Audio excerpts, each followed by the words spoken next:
Hello and welcome. My name is Douglas Martin. Today is Thursday, February the 24th, 2022. This is my fifth presentation entitled The Depravity of the Socialist Mindset.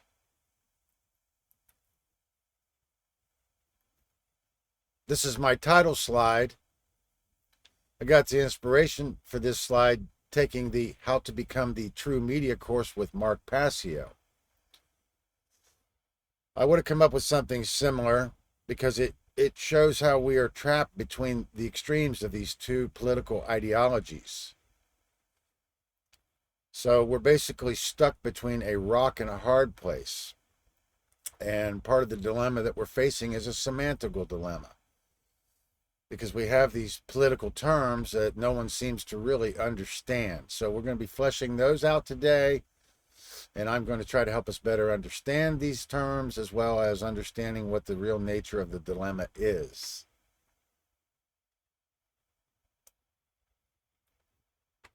Now, before we begin, I want to say this presentation is actually a caveat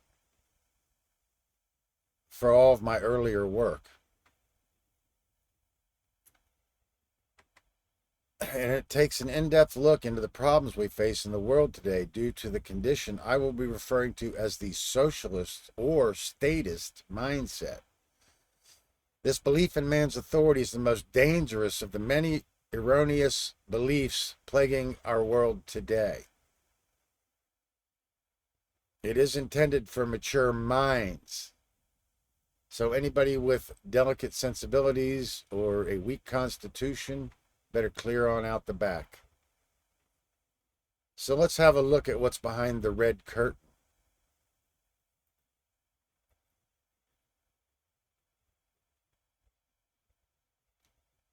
So what are some of these social concerns in our world today? Well, I would tell you they're basically the same concerns that they've always been since the beginning of classical history. With the advancement of technology, we have compounded the problem, but the same basic problems are still the underlying problems that we need to deal with. So what are some of the basic needs and basic social concerns that we are facing?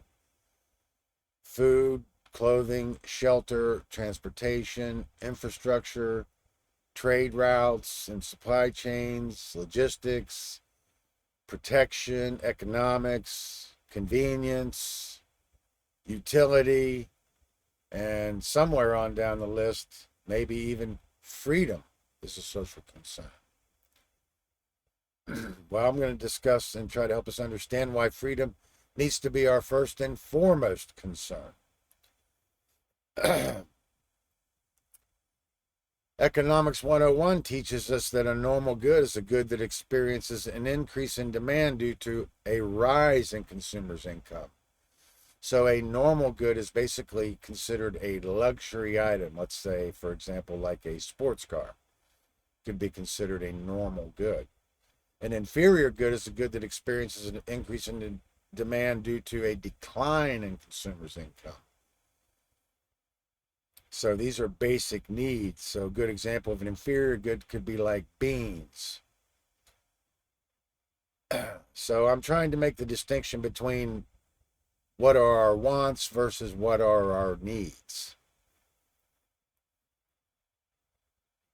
So what is socialism? Well, it includes provisional government, bureaucracy, collectivism, under the guise of for the greater good or common good. It creates a dichotomy of this collective versus the individual, which threatens human rights and human freedom, ultimately leads to communism.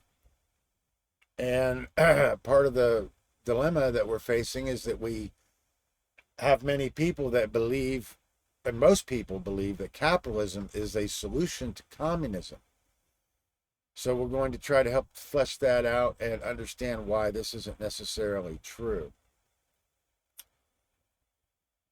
I brought along a few definitions that I found on the internet. So here's one. Socialism, a social economic system that has the state owning the means of production but not all property. That would be communism. So according to this definition, communism means the state owns all means of production and all property. And that capitalism means individuals or groups of individuals own the means of production. Most people's ideas about what capitalism is reflects the benefits of the post-war boom, which actually ended in 1959. So our post-war boomers, they experienced some prosperity, financial prosperity in this post-war boom, but they seem to be in denial, in my view, that this post-war boom has long since ended and that the economy has been in decline since. And they really don't want to face the current situation that we are finding ourselves in today. Another definition I found for socialism is a noun or political and economic theory of social organization which advocates that the means of production, distribution, and exchange should be owned or regulated by the community as a whole. Policy and practice based on the political and economic theory of socialism. In Marxist theory, a transitional social state between the overthrow of capitalism and the realization of communism. So basically, to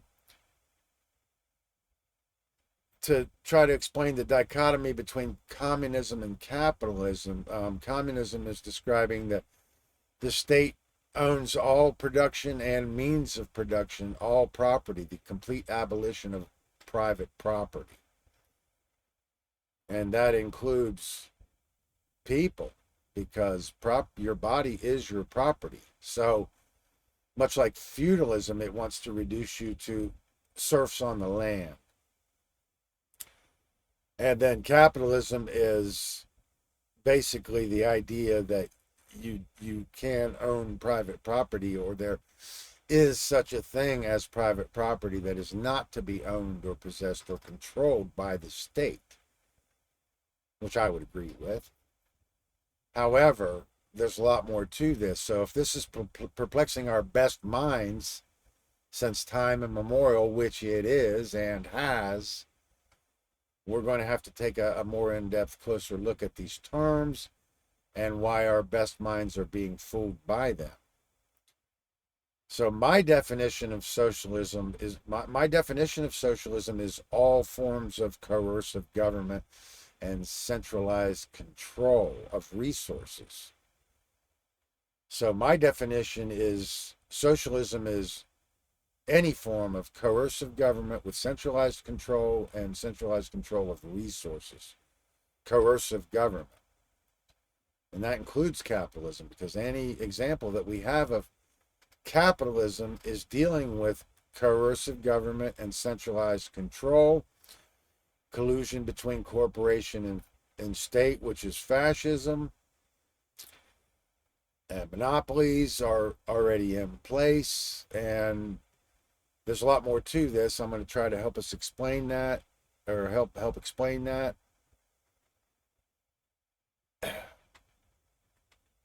And as we move through this, hopefully be able to flesh this out for us. So I'm trying to just take a second here and make sure that I've defined this correctly. So communism means the complete abolition of private property, basically, and then capitalism in most people's mind means the ability for people to have private property and prosper economically in a competitive market, so to speak.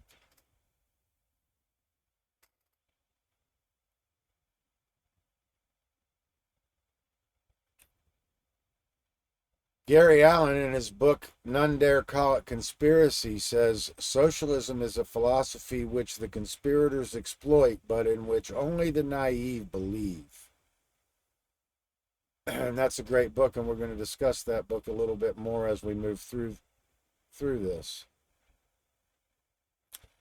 We'll be discussing just how finance capitalism is used as the anvil And communism is used as the hammer to conquer the world. And now they are using an eternal truth to sell a modern lie, repackaging and rebranding of the same failed systems. So we need to establish that there is a semantical dilemma as well as an ideological dilemma with all of the political terms, partly because ultimately they are all euphemisms for slavery, which is what man's law is, or government is man's construct. The erroneous belief in authority. So socialism, in my definition, means ultimately all forms of coercive government and centralized control of resources.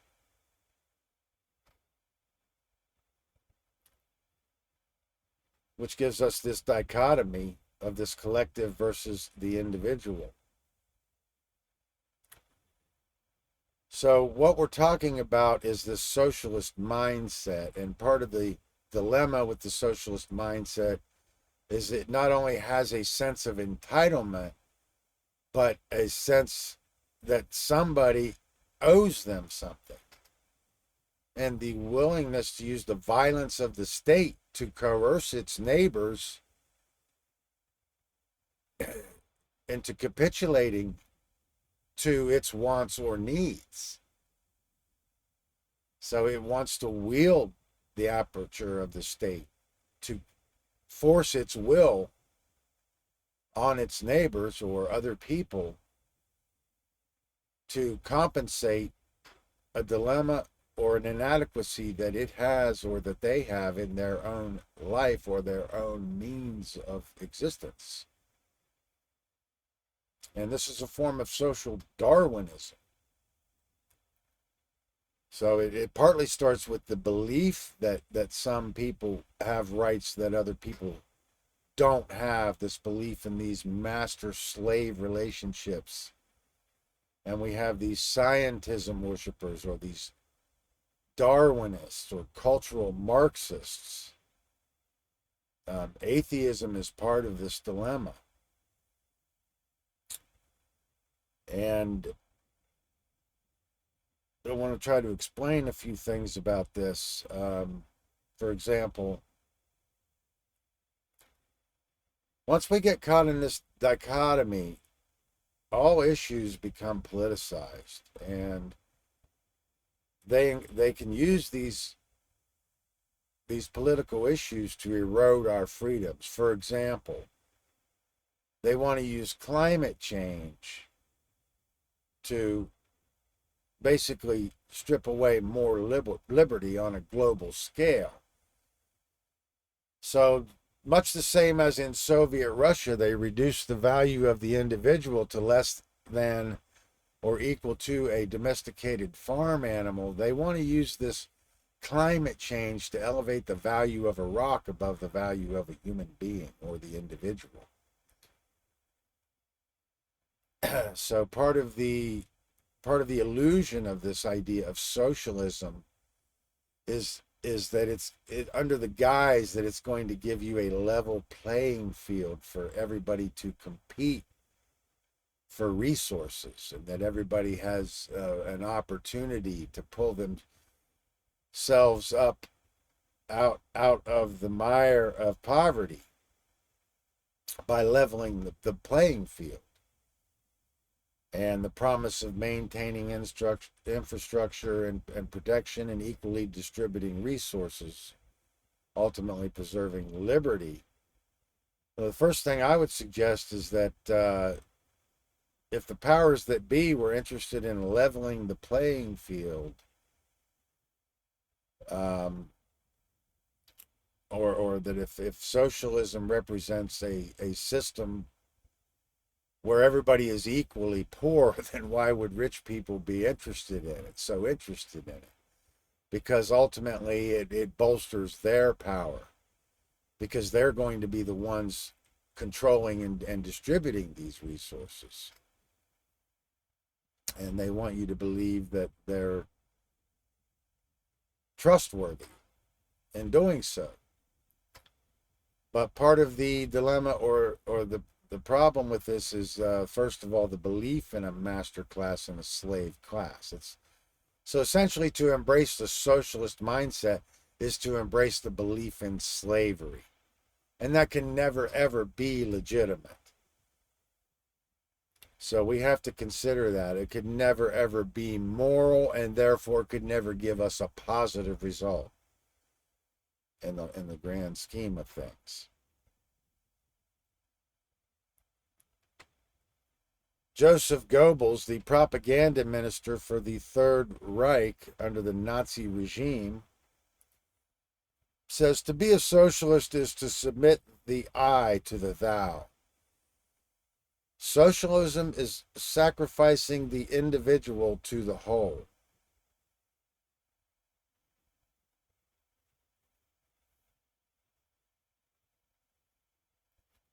So in this dichotomy with the individual versus the collective, first let's establish that the collective is a group, and a group has no rights. Only the individual has rights, and rights don't come from government. They're inherent in nature. And we're going to define what rights are as we move through this. But right now, we're going to try to deal with some of these political ideologies and some of these terms. So in this dichotomy of this individual versus the collective, I have this slide, and the black sheep says, he's the outcast. He's been ostracized or is being ostracized from the collective, or doesn't want to join the collective because he sees it, or for whatever reason. I think that all human interactions should be voluntary, says the black sheep. And the collective retort is, that's utopian, hippie. So immediately ad hominem attacks as part of their argument. Or, but who would build the roads? My roads. I'm sure we've all heard that one. Well, first of all, the roads are already built. Second of all, roads are built by private contractors, not government. So if government is responsible for the roads, they need people. So they have to hire private contractors. So the whole idea of this belief in government is the belief that people can't organize without authoritarian dictators. It's ridiculous. It's an asinine ideology, or it's an asinine way of thinking. It's childish, quite frankly. Freedom ain't free. I'm sure we've all heard that one. So sacrifice your firstborn to the next war that comes along because freedom ain't free. Or move to Somalia. No, you move. This country is founded on principles of freedom. And it's the last vestige on earth for any principles of freedom. So if this country loses its freedom, you can only imagine how that's going to accelerate the agenda everywhere else in the world. Government is a necessary evil. Well, first of all, no evil is necessary. And second of all government is evil, so at least we can agree on that. But it's not necessary. But here's one of the interesting parts of this dichotomy is the collectivist wants the accidental history. So a collectivist is basically anybody that believes in government or man's law. And the right wing of these ideologies wants to associate socialism with the leftist ideology and see itself as in the clear. It doesn't want to accept the fact that it wants to join a collective or a cult. But in this collective, whether it's on the left or the right, they all want to ignore the facts that we can find in history that show that these are failed systems. So they don't want to accept that things have been planned. They want the accidental history or the random view of history. Whereas the critical thinking individual understands the planning of the agenda and is, most likely going to be labeled a conspiracy theorist as a result. So the collectivist wants the accidental history, while the critical thinking individuals understands the planning of the agenda. The collective is a construct which can be used by the state and plays on altruism.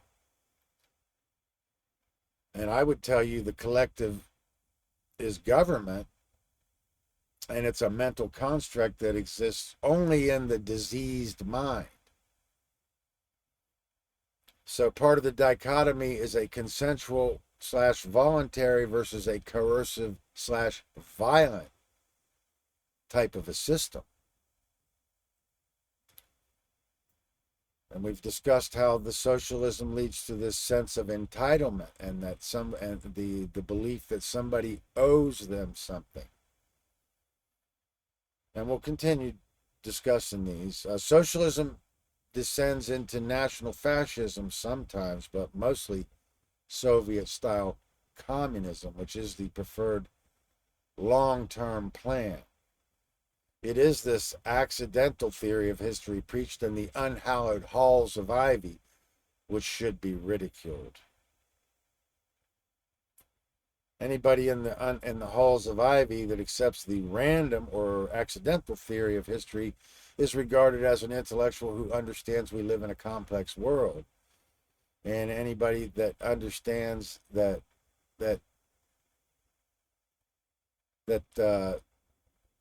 there's a planned agenda is basically labeled a kook or a conspiracy theorist for believing that 33,000 coincidences in 40 years is not a coincidence. And if we don't follow the crowd in academia, we're going to be ostracized.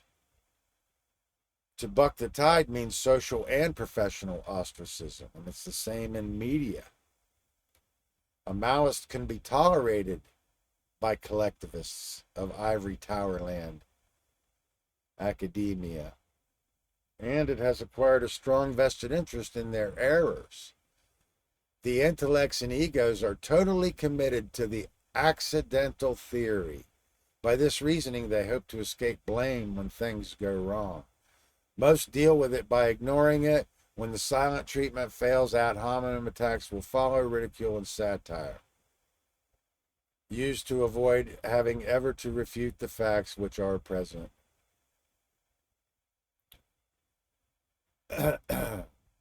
The, quote, conspiracy theory of history, end quote, has been given the coup de grace by labeling it the devil's theory of history.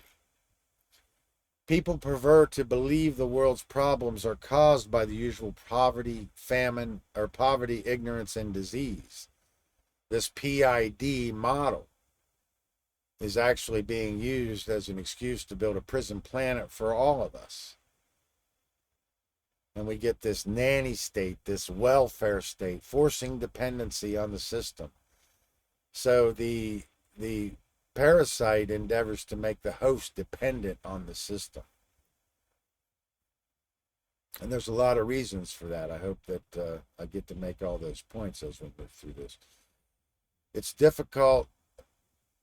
It was difficult for the Russians to impose socialism on the Slavics because they were industrialized with a working class.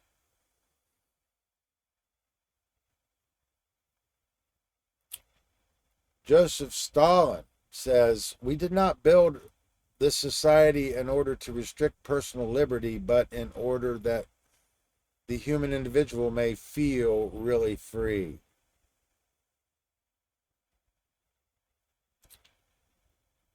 So, under the guise of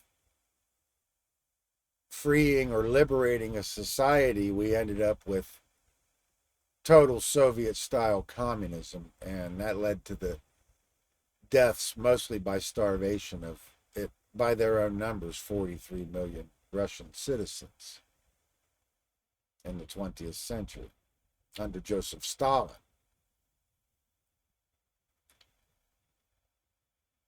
So people can't come to terms with the fact that things aren't just by accident or just random, these events in history that lead to political upheavals and political change, or the forwarding of draconian policy and the increasing loss of liberty. Well, FDR said, in politics, nothing happens by accident. If it happens, you can bet it was planned that way. So there we have it, from a 3-term president, right from the horse's mouth. And yet still people will refuse to concede that this is the case.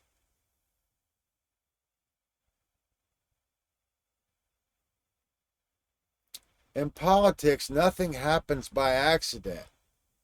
If it happens, you can bet it was planned that way.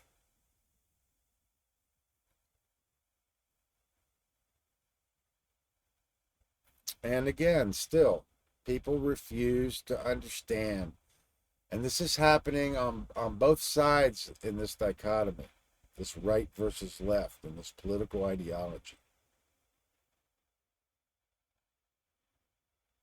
Neither one wants to concede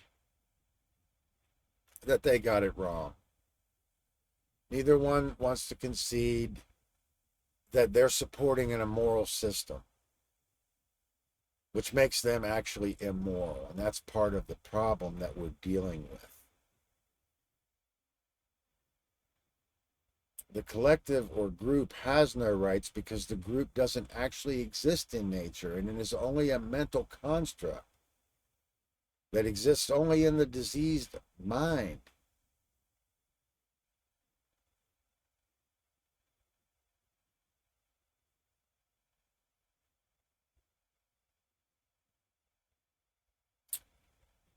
Mao Zedong says, the Chinese people are suffering. It is our duty to save them, and we must exert ourselves in struggle.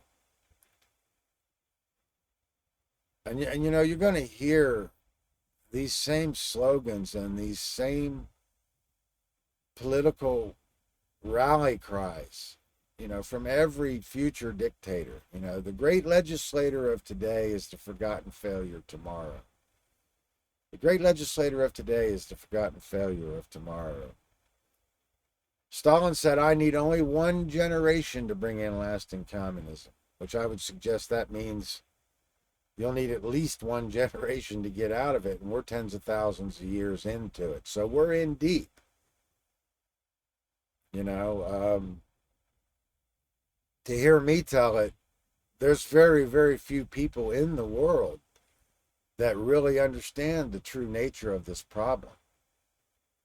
You know, Germany is, in my view, some of the most intelligent people in the world, and they've continued to be fooled by it. And you know, everybody, in my view, is intelligent enough to understand, and we have great minds in all nations, in all cultures, but we need to humble ourselves to the point where we understand, if our best minds are getting fooled by it, what makes us think that we're not getting fooled by it? I want to take that into consideration and give that some thought. Typically, you know, you have scholars that have devoted their whole lives to this dilemma. And their work doesn't have to be in vain, but if we don't take it to the next level, it certainly will be. These czars, basically CZARS, that basically refers to the Russian Caesars. So I just wanted to mention that. And the proletariat class, or the working class, became the Bolsheviks. So we're going to discuss some of the events of the 20th century and try to understand what actually happened in a very generalized way. We're not going to go into the detailed history, but we will try to flesh it out a little bit. Gary Allen, in his book None Dare Call It Conspiracy, says, we keep electing new presidents who seemingly promise faithfully to halt worldwide we keep electing new presidents who seemingly promise faithfully to halt the worldwide communist advance, put the blocks to extravagant government spending, douse the fires of inflation, put the economy on an even keel, reverse the trend which is turning the economy into a moral sewer, and toss the criminals into the hoosegow where they belong. Yet, despite high hopes and glittering campaign promises, these problems continue to worsen no matter who is in office. Each new administration, whether it be Republican or Democrat, continues the same basic policies of the previous administration, which it had so thoroughly denounced during the election campaign. It is considered poor form to mention this, but it is true nonetheless. Is there plausible reason to explain why this happens? We are not supposed to think so. We are supposed to think it is all accidental and coincidental, and that therefore there is nothing we can do about it.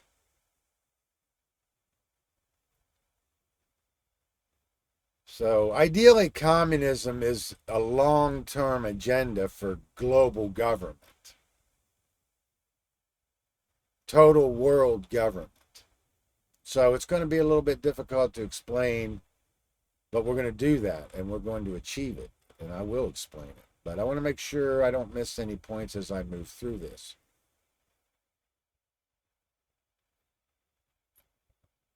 What I have achieved in those 6 years was possible only because I had standing behind me the whole German people. Popular support is the first element which is necessary for the creation of authority. Adolf Hitler.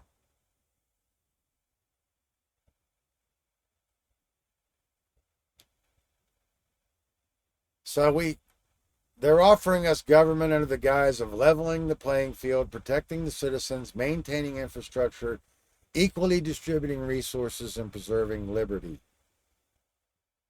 And overly intellectually educated people are easily controlled because they're indoctrinated into the lie that is man's law. And we're in deep now, in Generation Y. Under this common core system, they've been promoting this, through Gramsci's long march, Antonio Gramsci's long march through the cultural institutions. They're promoting these communist ideals in the halls of Ivy, and promoting this postmodernism to teach you just go with your feels, and that knowledge isn't something that you're going to need. And I would say Generation Y has it the worst. So this dichotomy between communism and fascism is what it's going to boil down to. And these are the extremes of this left-right paradigm, but they both ultimately amount to the same thing, which is totalitarianism or total authoritarianism, slavery. So ideally, part of the dilemma and the semantical dilemma is that all of these political terms are actually euphemisms for slavery, which is what man's law is. Man's law is slavery. Government is slavery. So these terms are actually designed to make us feel better about participating or being complicit in the immoral behavior called slavery, which deals in human flesh, the trafficking of human flesh, the buying and selling of human flesh. So if you believe in government and you think you're a moral person, I think you need to go take a long look in the mirror and re-examine your priorities. Communism is a highly ambiguous term. To most, it typifies a leftist extremist ideology based on cultural Marxism, with capitalism as the only antithesis to resist it. But both of these ideologies embrace man's law or man's authority and coercive government. Therefore, they're both forms of collectivism, and therefore they're antithetic to freedom, because only the individual has rights. And collectivism is slavery. So the collectivism is socialism. So if you think you're a capitalist, but you embrace man's law or government, you're embracing socialism because socialism is collectivism. And that's immoral. In order to have Marxism, you must have top-down control, which capitalism would be antithetic to top-down control because it would allow the individual to prosper.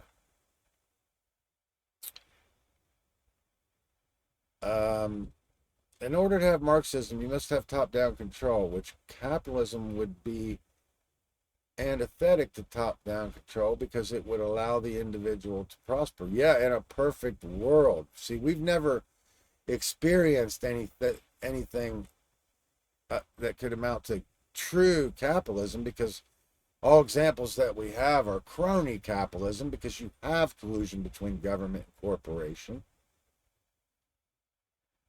And you have coercive government, centralized control of resources. But ideally, we're going to have to learn that money and material gains and capital gains is not the road to prosperity. You know, so we'll be discussing that.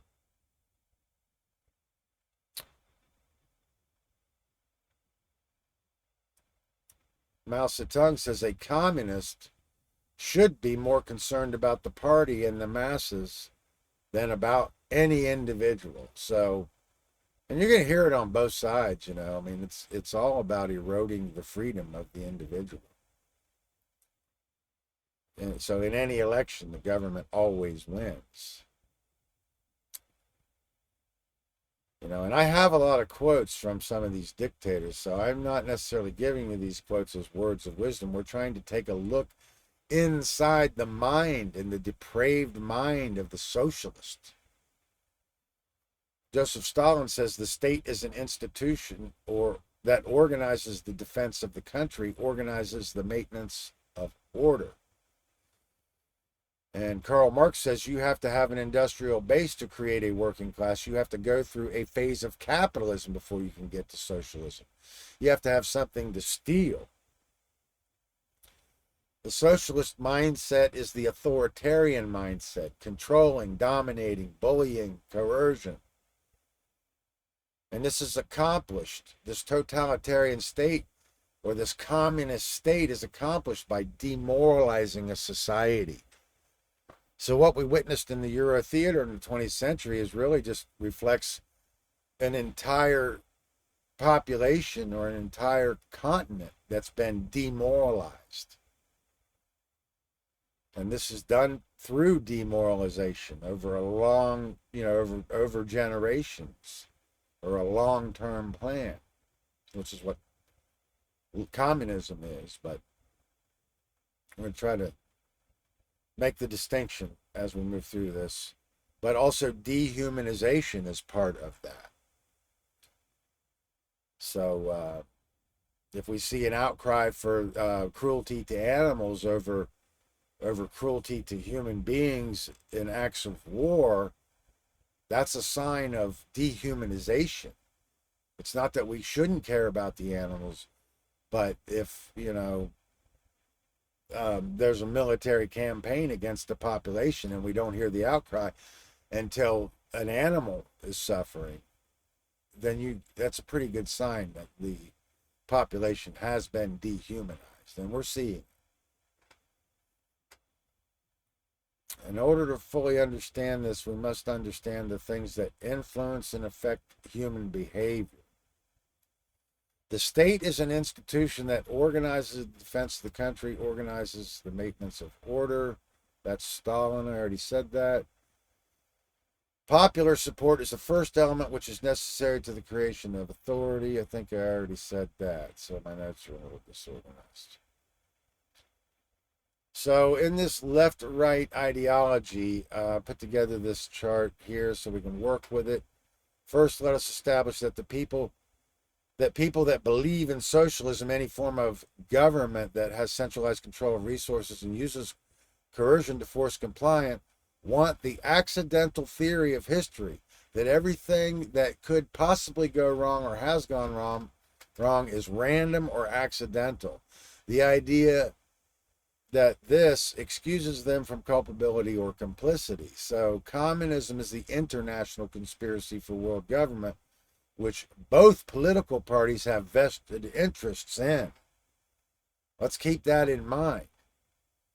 A nation must be established before nationalism can even be considered, which implies an arbitrary border that needs to be defended and protected, in which a code of law can be implemented and enforced. This constitutes an orthodoxy, which is where we get the term conservative, and it means orthodoxy. The idea of a republic comes from this ideal, and it's a Roman ideal, where you have a national border and a constitution that enshrines so-called inalienable rights. This is a Roman ideal, but it is much older. So these terms, okay, so here's a right-wing example of socialism in the NSDAP, which is the Nazi political party. In National Socialism,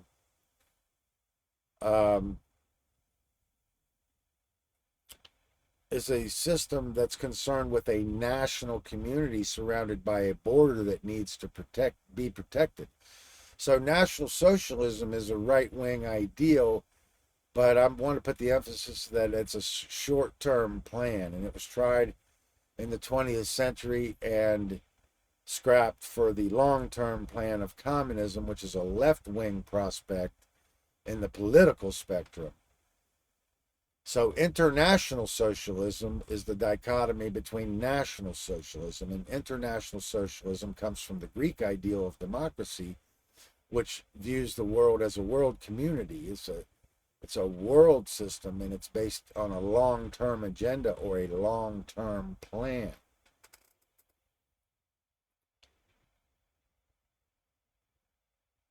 So we're going to stick around on this slide for a minute and try to flesh this out.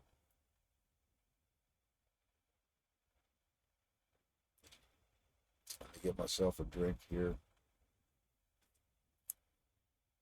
because I've got all these points back here on the slide, and I'm trying to get them covered, but as I move through this, I feel like we're still not getting this dichotomy into perspective.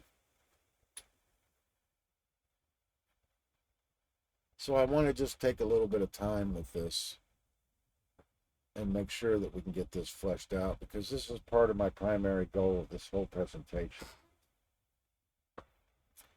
So the main thing we want to establish, okay, so on the leftist political ideology, on the left side we have, here's some ideologies that are associated with this. Closest to center is liberalism.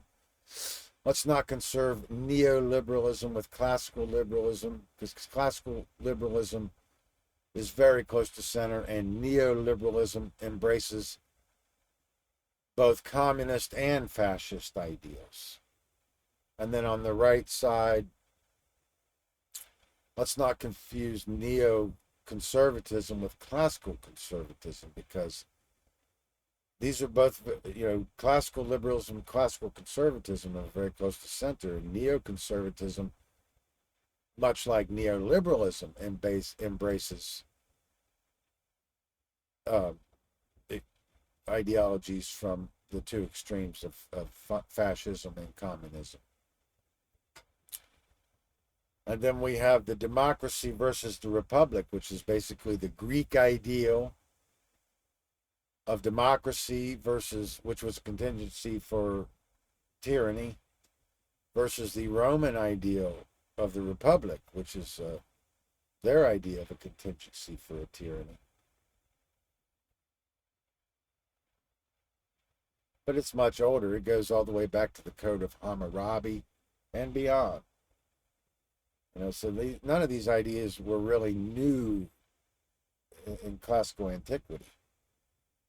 However, this is where they were enshrined in our history books. So keep that in mind. Also keep in mind, in the Greek system of democracy, basically it was a council of 400, and they would only vote to ostracize their political leaders, which if they were ostracized, they would be exiled from Greece for 10 years. And it's very similar to the type of democracy that we're touting today, but it's all just ostracism. Get rid of that guy, get rid of them, lock him up, lock her up, lock them up. It's all shifting the blame away from where the problem really lies. And then on the left, we have socialism versus capitalism. And again, that's socialism with its limited definition or its classical definition.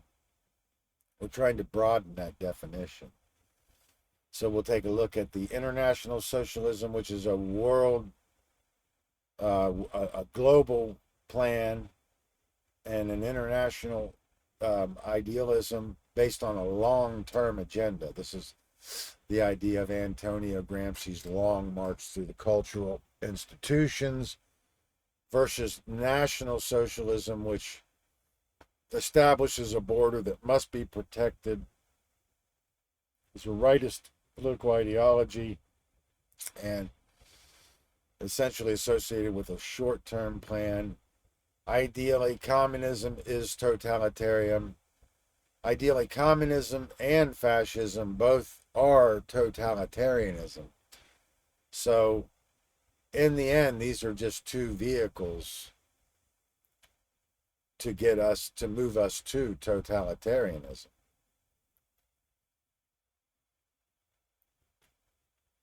They're using eternal truth to sell a modern lie, repackaging and rebranding of the same failed systems. Both ideals embrace the accidental theory of history, which inevitably bolsters the surge toward international socialism or communism, the conspiracy to achieve world government and top-down coercive control. Slavery.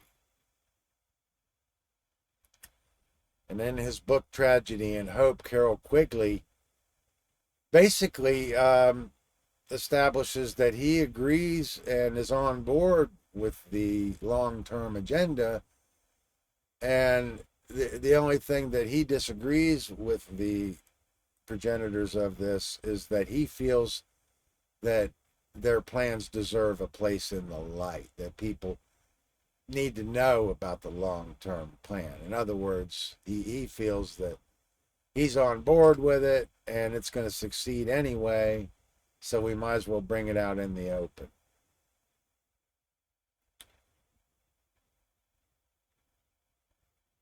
And Gary Allen, in his book, he basically says that if it was anything to do with the law of averages or incompetence or stupidity or the there would be more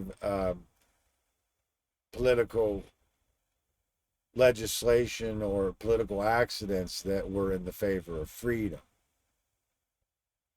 So he's basically debunking those ideologies, that it's just accidental or coincidental. So the collective, which ideally describes the right or the left, wants the accidental history. They want to deny that anything could have been planned. And the critical thinking individual will be ostracized and dubbed a conspiracy theorist or worse, just simply because they understand the planning of the agenda. So we have to understand that on both sides of this paradigm, people are vested in the institutions. They're vested in the system. And in that way, they're on board with the international plan. So if we can describe communism as the international plan for global government and disassociate it with a leftist ideology, we can understand how both parties or both political ideologies are de facto involved in this. Therefore, they're responsible for it.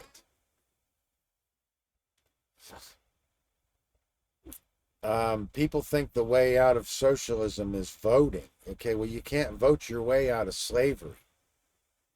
You can vote your way into it, but you can't vote your way out of it because government is violence. Socialism is violence, and that's what makes it immoral. Typically, I would tell you that voting is a consensus for who still believes in collectivism. And ideally, all rights are property rights, and rights don't come from government. And all forms of capitalism that we're familiar with are, in fact, crony capitalism because they all involve coercive control, centralized control of resources, um, and top-down authority.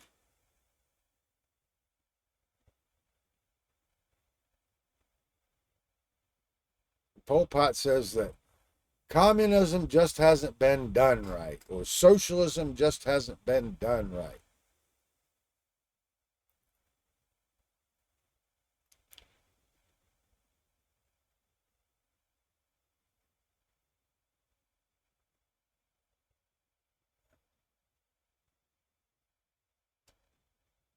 So I just brought along a few examples of what some of these left right paradigms might look like.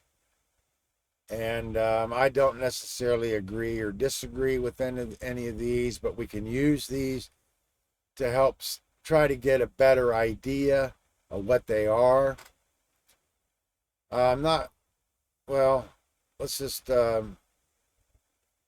yeah, okay. So, here's Karl Marx's 10 planks to seize power and destroy freedom.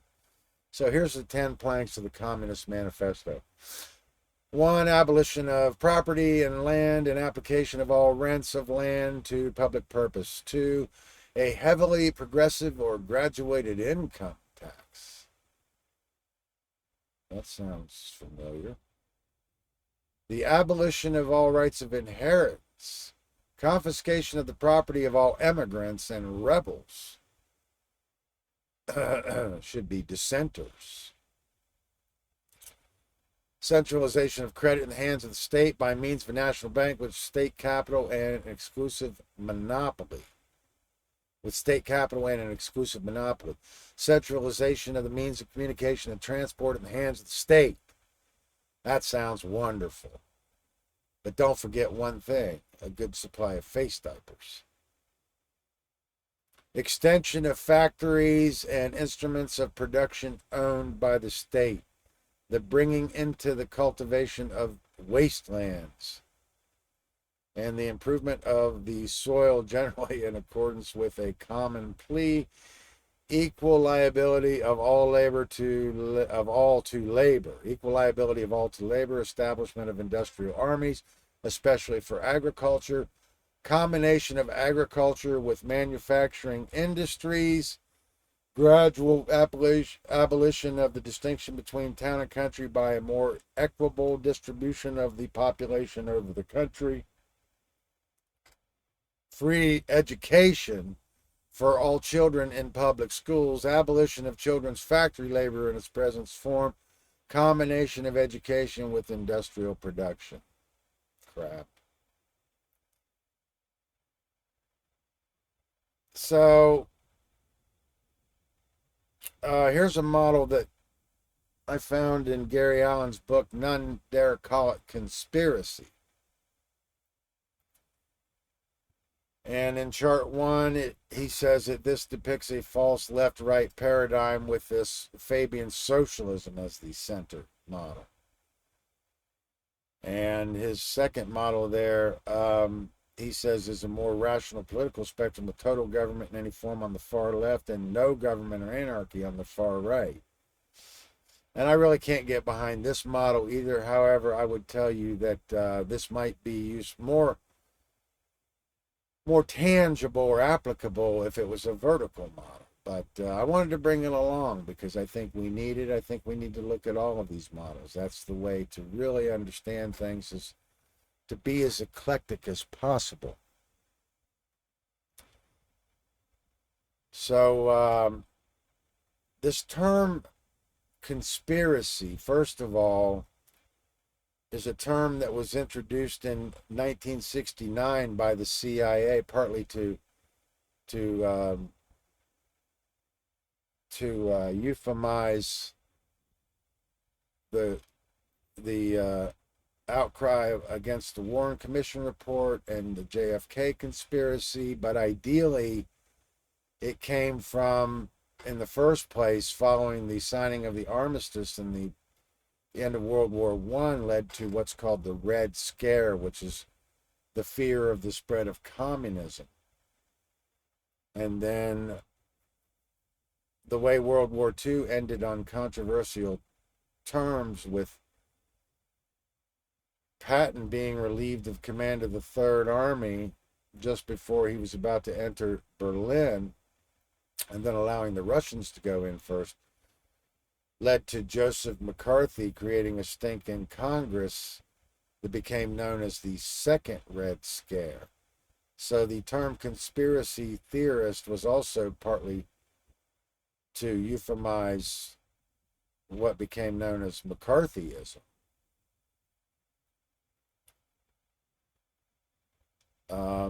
So ideally, I'm going to tell you that communism is the international conspiracy for world government. And that means all cultures and all countries and all political ideologies are ultimately involved in it.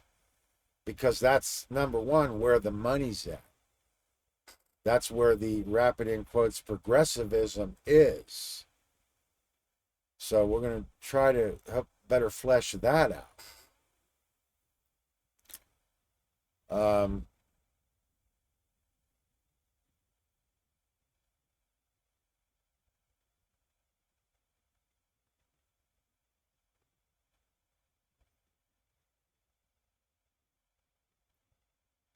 So part of the depravity of this socialist mindset is that self-preservation is our highest ideal, or our highest directive.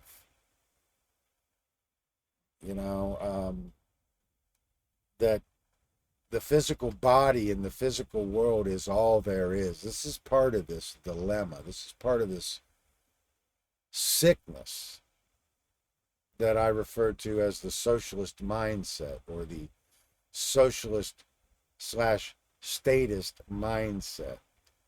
So let's take a look at this idealism of self-preservation as our highest directive.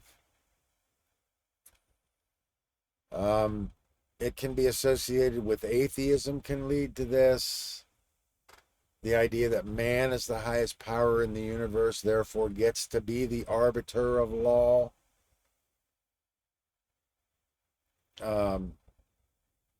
It's associated with selfishness, a sense of entitlement. It's rooted in ego identification. It can be rooted in solipsism, the belief that you're the only one that exists and the world revolves around you. And part of the way the system is going to make you dependent on it is to create artificial scarcity, or a fear of lack, which puts us in survival mode, or fight or flight mode, and forces us into our most basic instinctive drives, where we're behaving like animals. And then we use animal behavior to justify that behavior. Well, the lion takes down a gazelle on the plains. Why can't we, behave in the same manner? Well, because we're not animals. We have higher order thinking, and that distinguishes us from the animal kingdom. And with that comes a responsibility.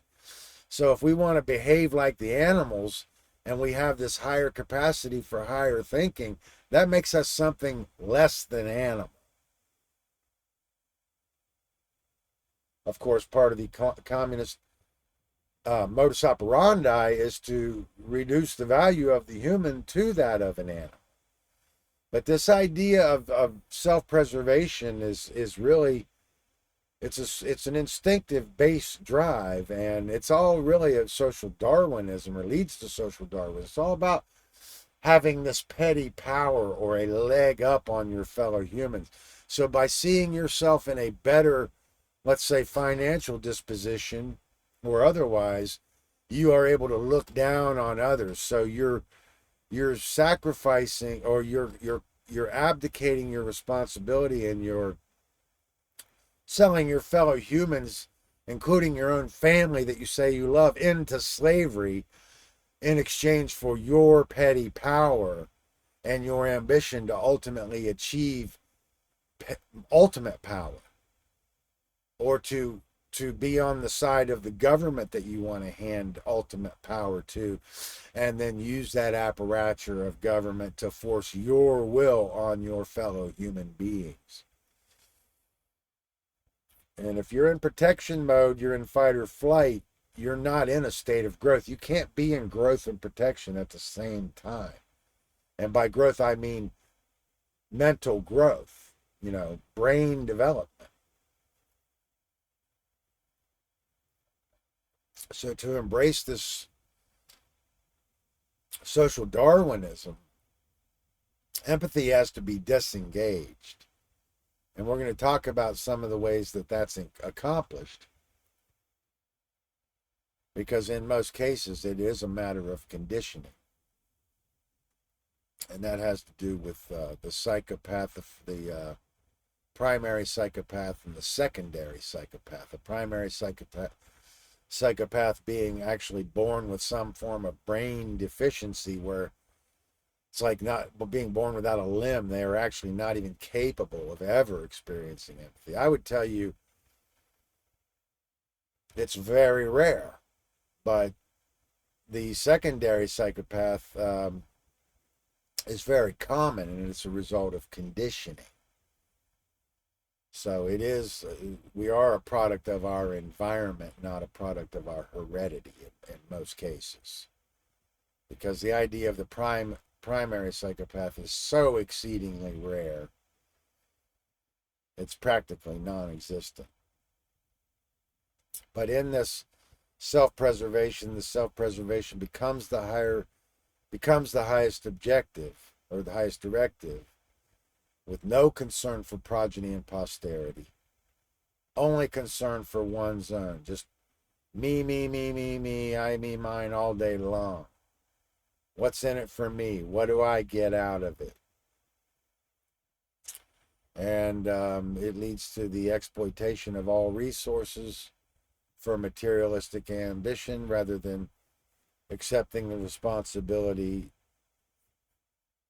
to be the caretaker of the planet, and ultimately the caretaker of truth.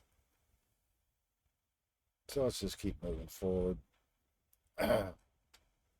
Now, in this book, Understanding Movies, I wanted to bring this along because this has been a huge part of my understanding and my learning.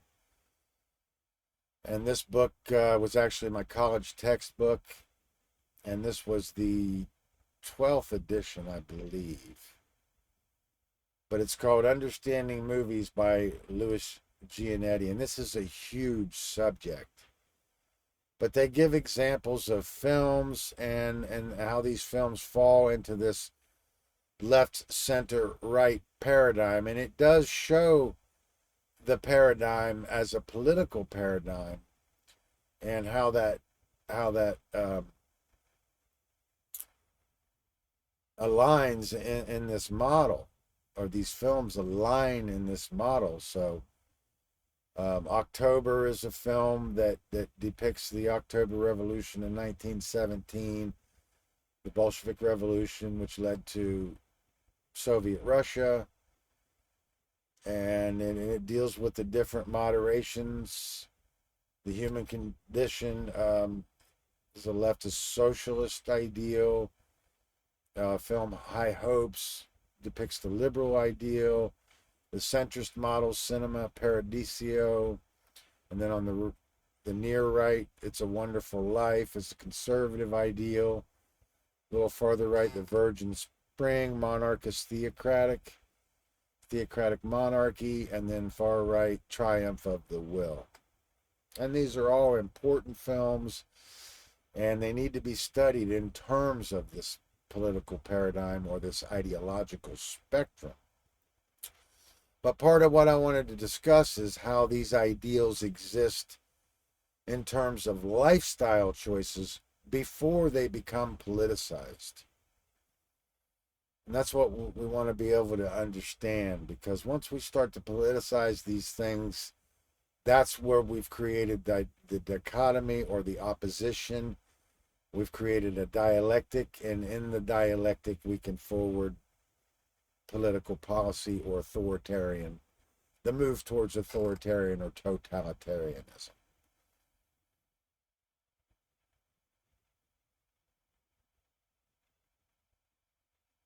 In movies, characters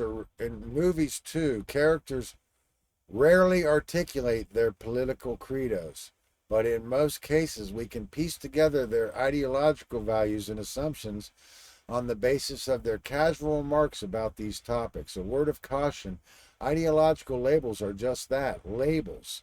Seldom do they approach the complexity of human beliefs.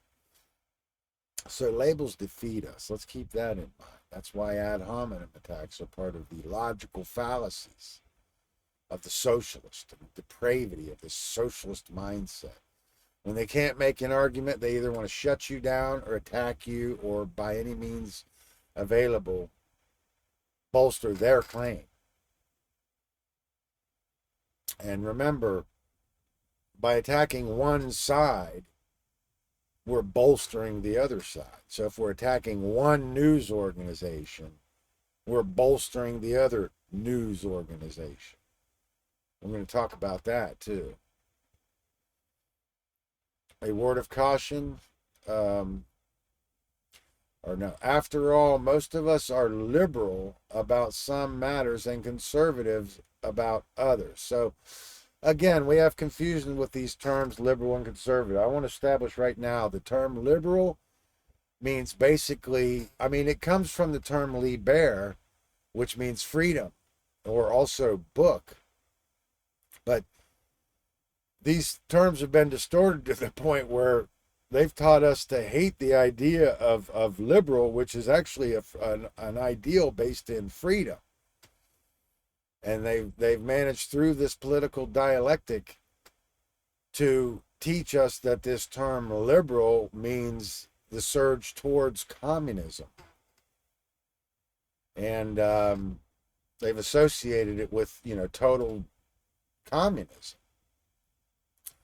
While the term conservative means orthodoxy, and it defines a nationalistic government. Okay, so seldom do they approach the complexity of human beliefs. After all, most of us are liberal about some matters and conservative about others. So part of the political modus operandi is that's what I'm saying. They want to politicize the issue, and then if you align with that issue, they can throw you in that gang. So if you're pro-abortion, then they can throw you in the leftist gang. If you're pro-Second Amendment, they can throw you in the rightist gang, and play these two off of against each other in a dialectic like the Chinese fighting fish, and then wait for them to wear each other down, and then the fighting fish moves in and conquers them both. And of course, Julius Caesar was the master of this technique.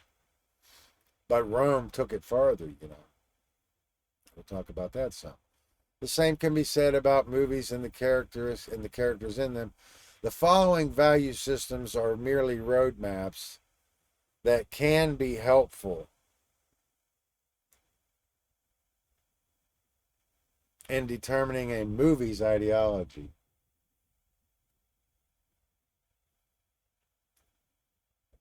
But unless they are applied with sensitivity and common sense, these labels can be crudely simplistic and politically diabolic. Traditionally, journalists and political scientists have used the tripartite left, center, right model in differentiating political ideologies. In actual political practice, these orientations can be broken down even farther. An example of the extreme leftist position would be communism under Stalin at the extreme left, and at the extreme right, the Nazi Empire under Hitler. Both extremes are totalitarian systems, of course. So this idea of liberal and conservative can be viewed as polarization dialectics that ultimately are just collectivism and two vehicles to totalitarianism. And of course, no self-proclaimed member of either side of this dialectic wants to own that. We can differentiate a film's ideology by focusing on some key institutions and values and analyzing how the characters relate to them. Some of these key elements are presented next to the bipolar categories. Neither the left nor the right is necessarily better or worse than the other. There have been equal proponents for each side. However, the totalitarian extremes have produced few rational enthusiasts. So this idea of the pendulum swing, that we're swing towards more government, and then it's going to naturally correct itself, and go swing back into the left government, like it's a natural free swinging rhythm principle of the pendulum. It's a fallacy. It's a logical fallacy, because to embrace that is to embrace the accidental history. And that's what we're talking about today. So let's in politics, nothing happens by accident. If it happens, you can bet it was planned that way.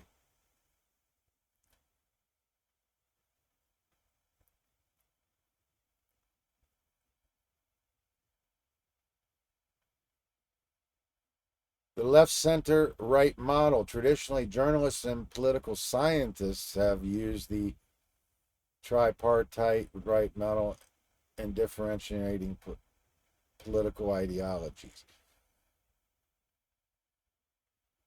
Okay, so some of the dichotomies in these political ideologies, like I said, before they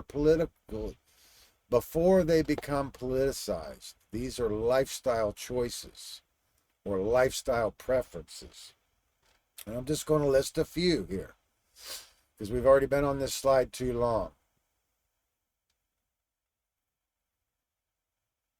But democratic versus hierarchical, well, that is a political ideal, but we're talking about the belief in a system, which would imply coercion,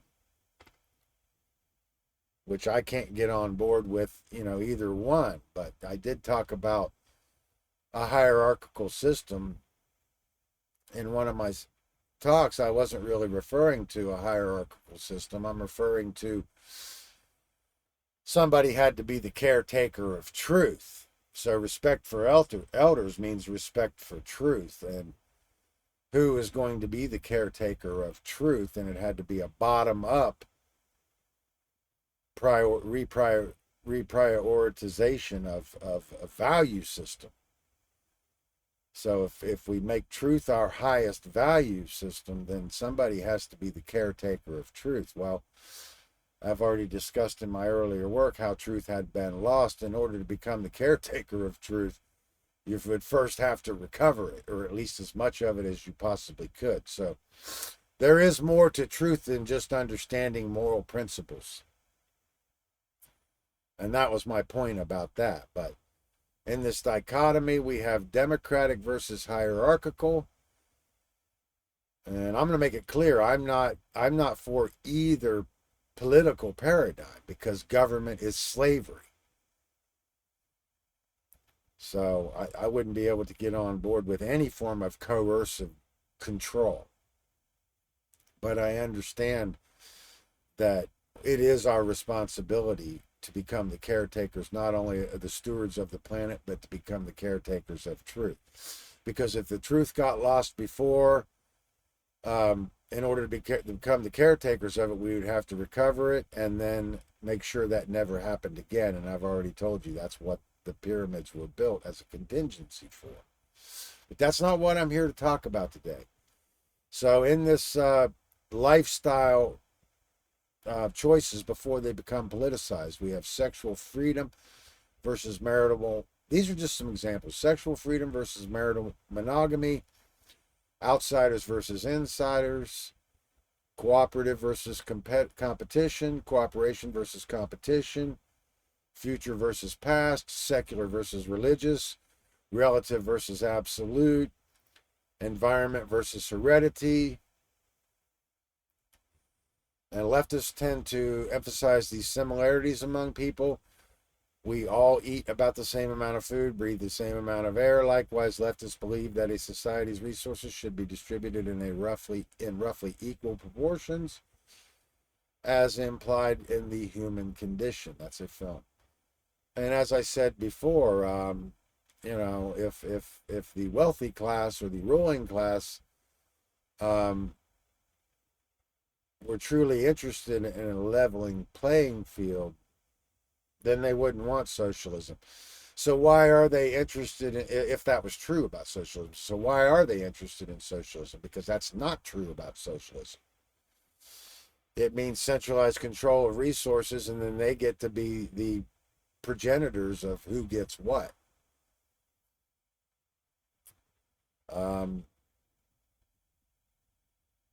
Authority figures are merely skilled managers and not intrinsically superior to the people they are responsible to. Important institutions should be publicly owned. This is part of the leftist ideal. In some societies, all basic industries such as banking, utilities, health, and education are operated for the equal benefit of all citizens.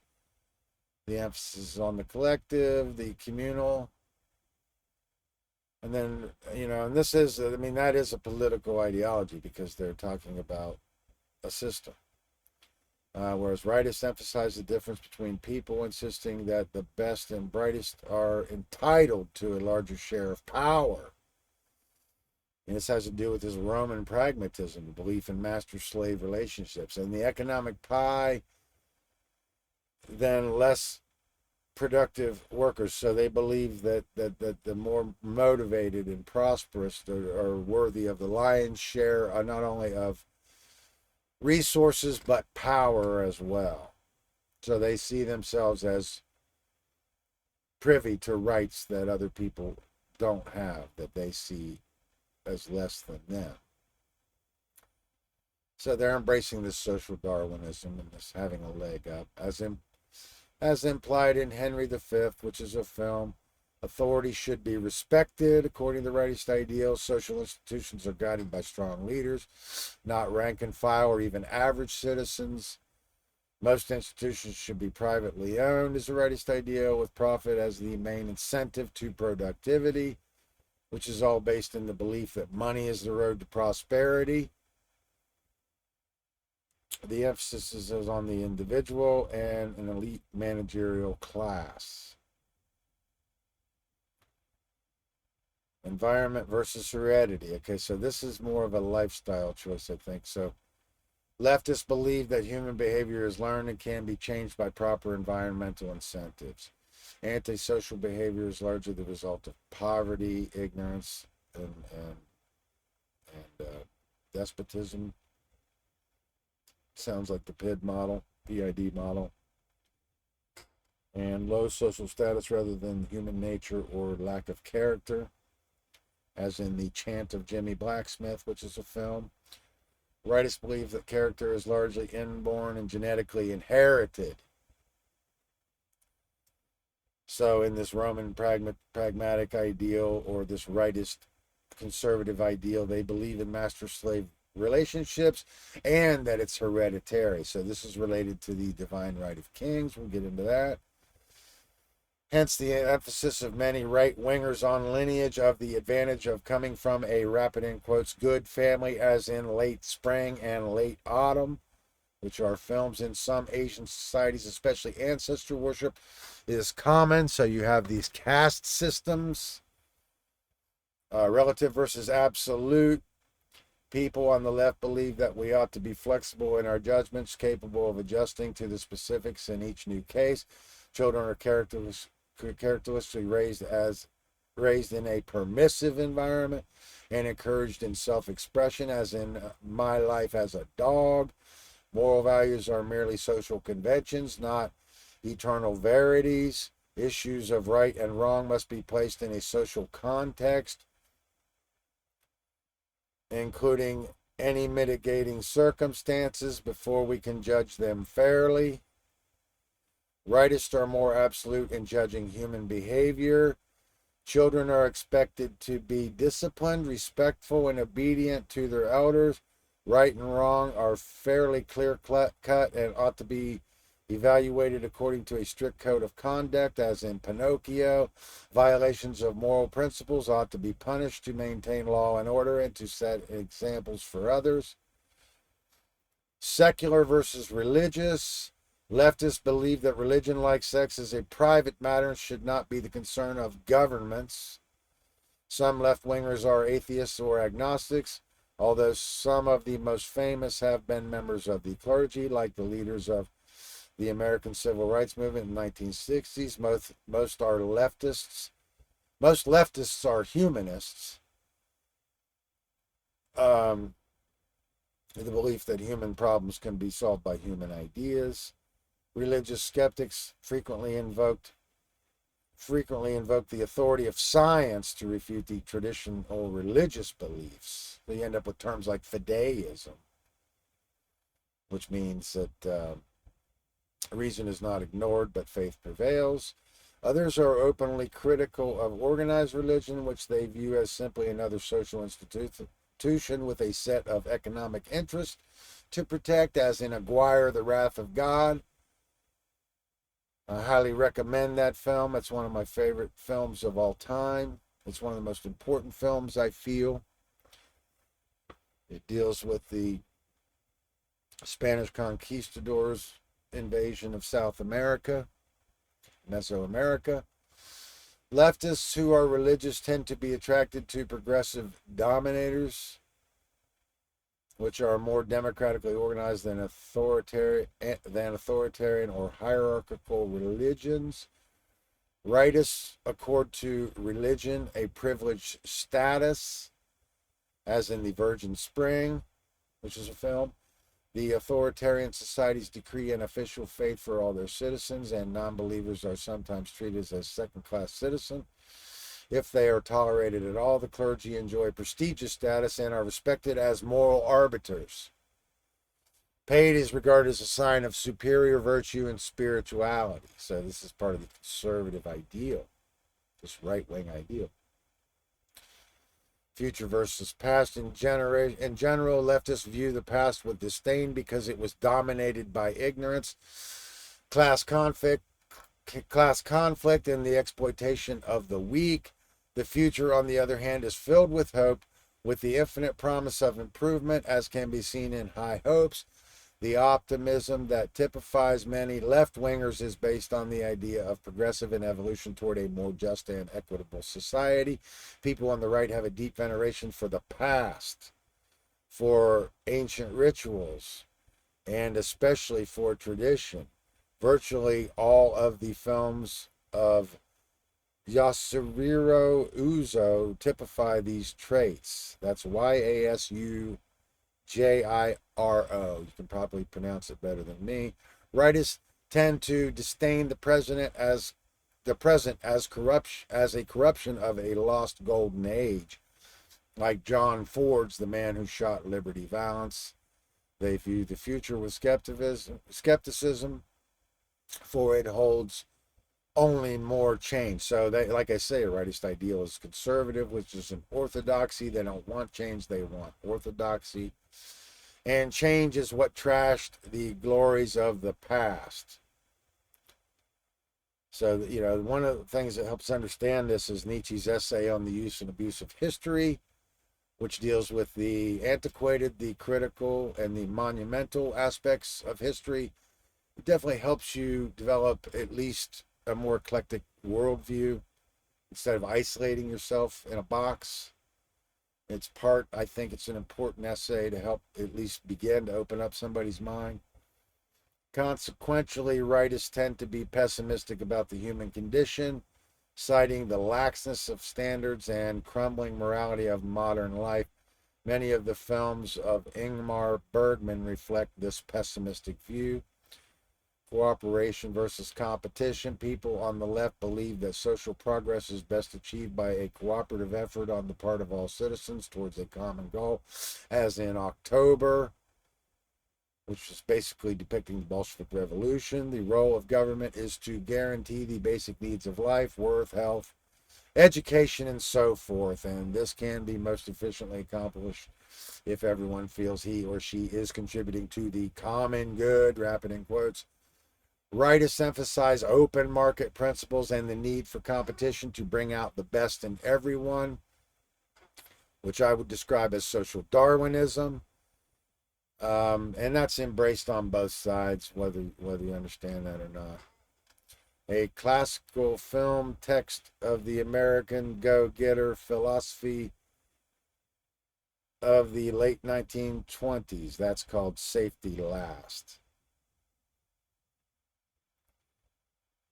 Social progress is fueled by ambition and a strong desire to win, to dominate, as in Mildred Pierce. And without limits, the role of government is to protect private property, provide security through a strong military, and guarantee maximum freedom in the economic realm. Outsiders versus insiders. Another dichotomy. Leftists identify with the poor, the disenfranchised.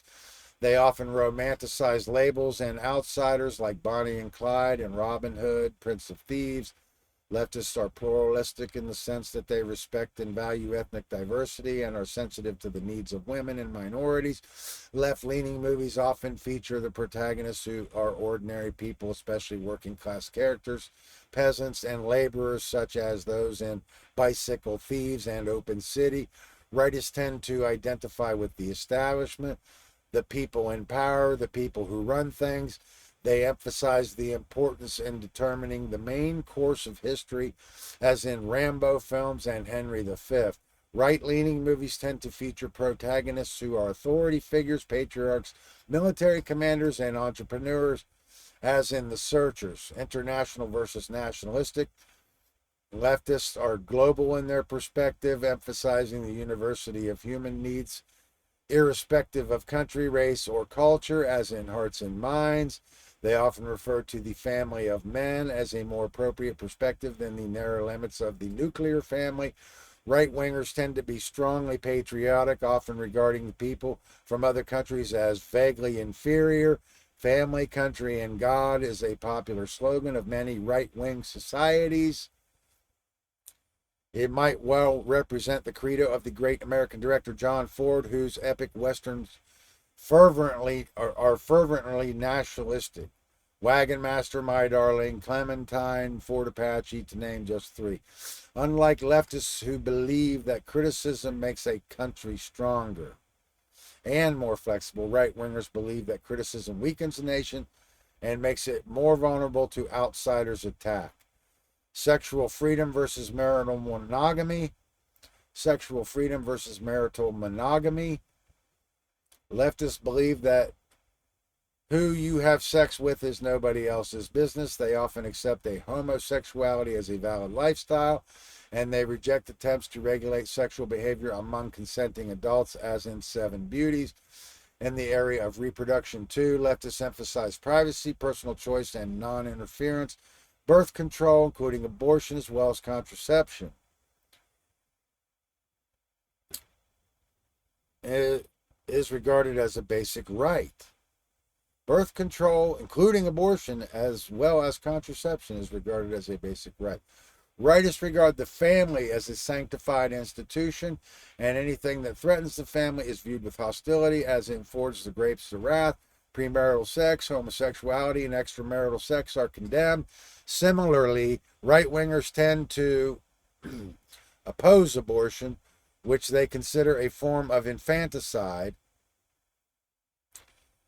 In some societies, sex is justified only as a means of procreation, and contraception is forbidden. Sex is justified only as a means of procreation, and contraception is forbidden. Heterosexual monogamy within the institution of marriage is the only acceptable expression of sexuality and can be illustrated most by American mainstream movies before the 1960s. Even ideological, explicit movies don't hit on all of these value structures, but virtually every fiction film deals with some of them: culture, religion, and ethnicity. I better move on past this slide. So, part of the dilemma that we have in the modern world is education, and proper education is part of the responsibility that is being abdicated in the world today. Samuel Blumenfeld has written 8 books on education, including several that are considered homeschool classics. Samuel Blumenfeld says the most potent and significant expression of statism is a state educational system. Without it, statism is impossible. With it, the state can and has become everything.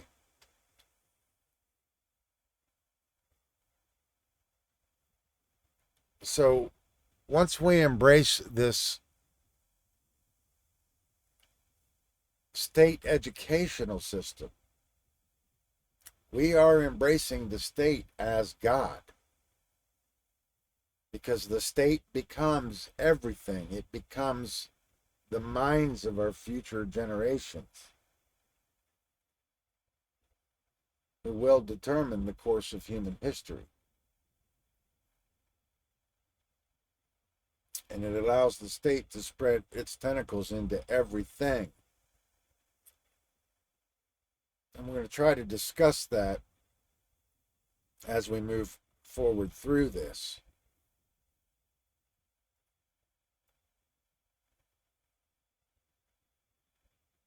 But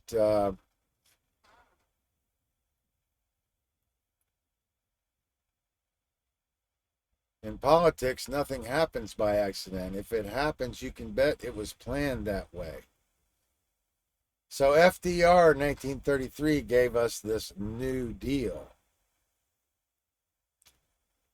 And in this New Deal, it basically allowed the state to get its tentacles into all of the institutions, including medicine and education.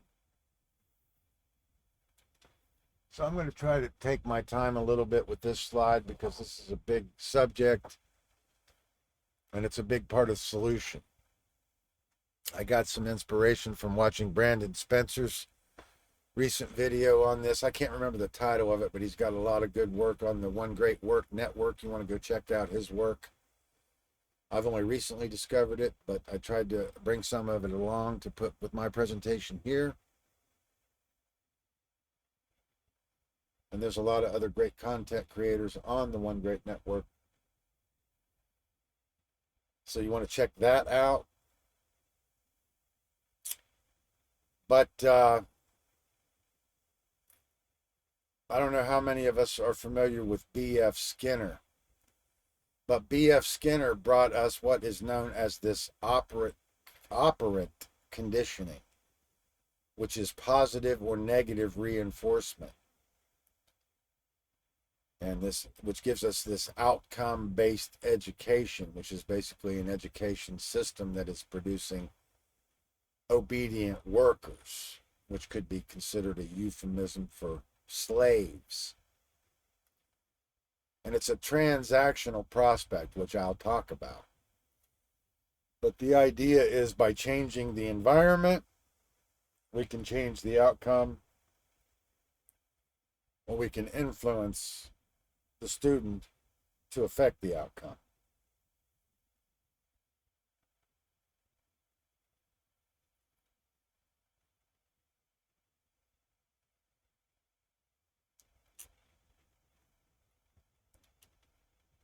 So our modern education system is a Trojan horse. And I think it could best be described as a prison structure. Never once in any of the schooling that I've had was there ever a mention of morality.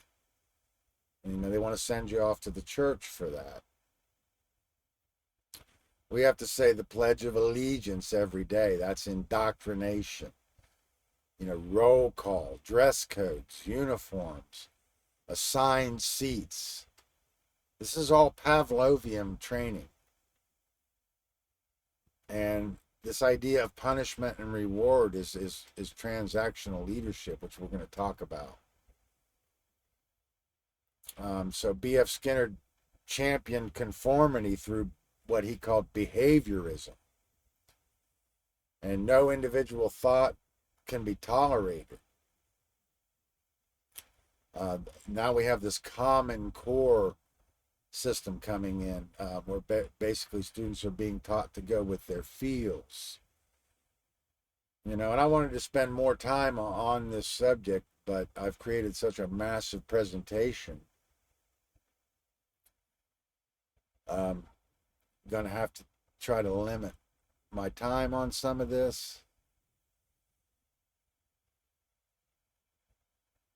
But everything in our modern school system is bolstering the agenda of the state.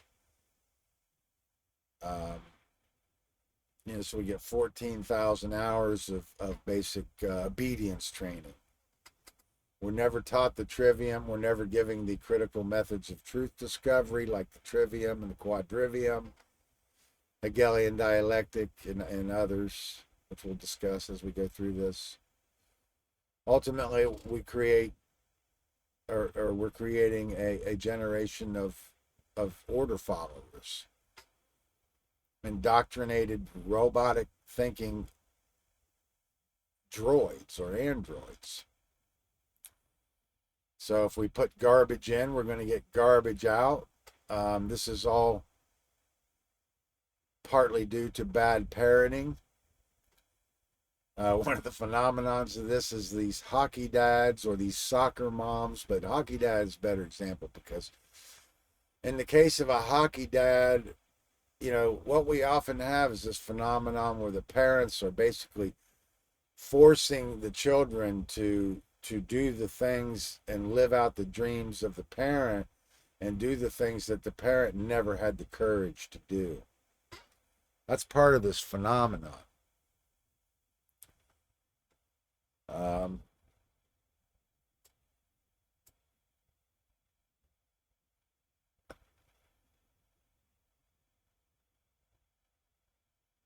So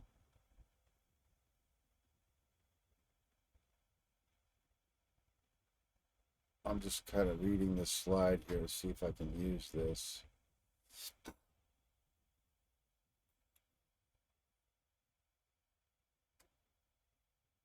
So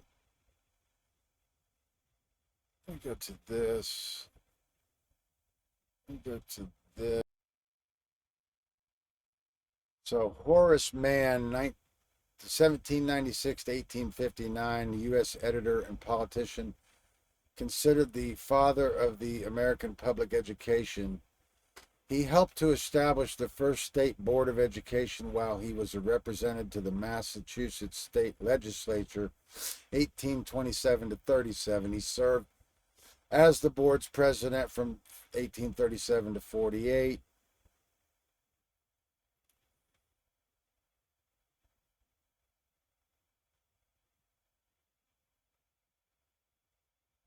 And John Dewey, a U.S. philosopher and educational theorist, he defined knowledge as successful practice and espoused the educational theory that children learn best by doing. No one did more to establish in the minds of the American people the conception that education should be universal, non-sectarian, free, and that its aim should be social efficiency, civic virtue, and character, rather than mere learning or the advancement of sectarian ends.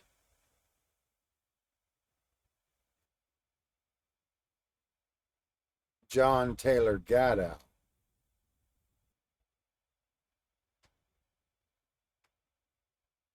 So it is this Prussian education model that is at the core of this educational corruption, which Hitler actually favored, and that actually put him in opposition with the Conservative Party, who was intimidated by the leftist extreme group, what you can call Antifa, and the brown shirts, to basically remain silent. But it did put him in opposition of his initial support base. So that's something to be considered. John Taylor Gatto asserts that the following regarding what school does to children is dumbing us down. So Gatto asserts that the following regarding what school does to children is dumbing us down. It confuses the students. It presents an incoherent ensemble of information that the child needs to memorize to stay in school. Apart from the tests and the trials, this programming is similar to the television. It fills almost all the free time of children. One sees and hears something only to forget it again. It teaches them to accept their class affiliation. It makes them indifferent. It makes them emotionally dependent. It makes them intellectually dependent. It teaches them a kind of self-confidence that requires constant affirmation by experts or confirmation by experts. So it's teaching them the religion of authority, or the appeal to authority. It's a form of provisional self-esteem. And you can't have esteem without being externally esteemed by somebody else. You need that pat on the back. And this is what order followers are in constant need of. They need somebody to pat them on the head and tell them that they did a good job, probably because they're suffering from parental neglect in some way, shape, or form.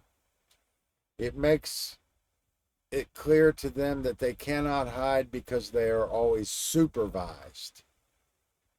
So it's basically training you to accept authority. Gatto also draws a contrast between communities and networks, with the former being healthy and schools being examples of the latter. He says that networks have become an unhealthy substitute for community. Gatto's book aimed to inspire education advocates and the inception of praxis tests. This testing measured academic competence and knowledge of specific subjects required for teaching. Praxis tests are taken by potential educators as part of certification required by the state and professional licensing entities. Gatto demystifies the apparent confusion and meaninglessness of public schooling systems by exposing its real purpose and function. According to Gatto, the purpose of the public education can be boiled down to the 6 functions described by Alexander Inglis in the 1918 book Principles of Secondary Education. The adjustive or adaptive function: schools are designed to establish fixed habits of response to authority. The integrating function: the purpose of this function is to make kids as alike as possible.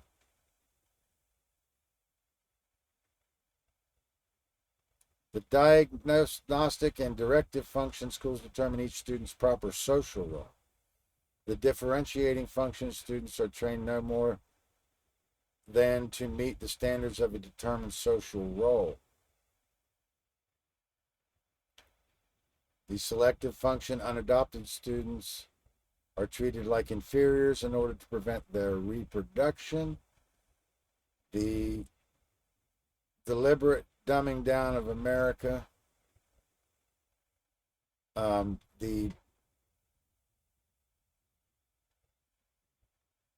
So the ostensible purpose in education is to teach the young necessary information and life skills required for successful living. to provide the tool set for critical thinking and informed decision making, but the true purpose, the de facto result we have in our education, has become to indoctrinate the young into a worldview of the state so they are easy to control.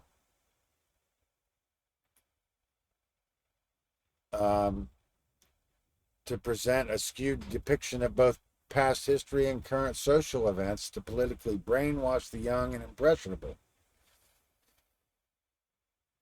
So the idea of a school is promoting the idea of the collective, because it's a reference to a school, like in a school of fish. But it was B.F. Skinner that introduced this behavioralism and this operant conditioning into the education system. Part of the modus operandi, or the end goal, was to remove the children from the family, to create classes, segregation, prison training, which is, I call it gang training, to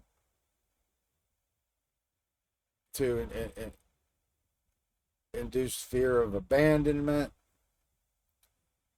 And loved ones are not allowed to visit their children at school, which is something that you got to consider. You're not even allowed to see what's going on in there.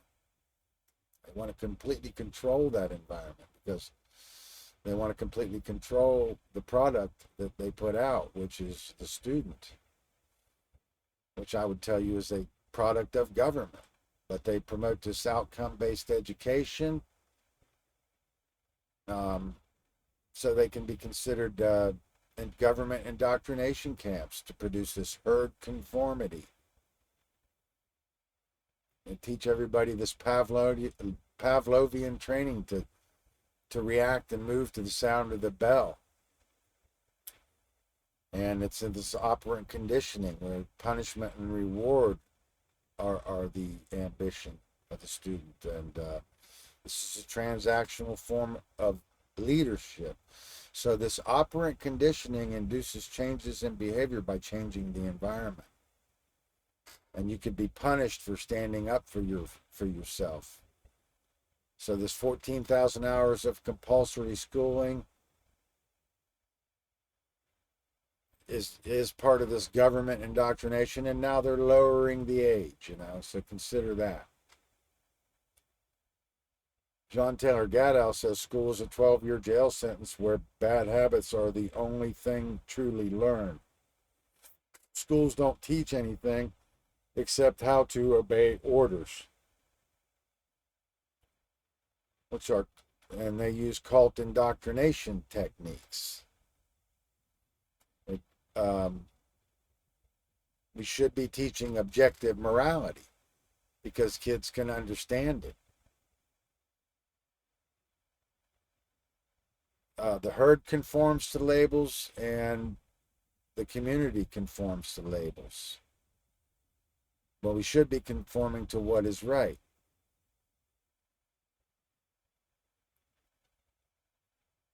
So when your child asks you, and you tell your child not to do something,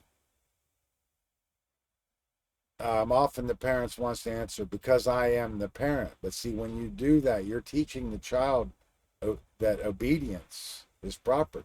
That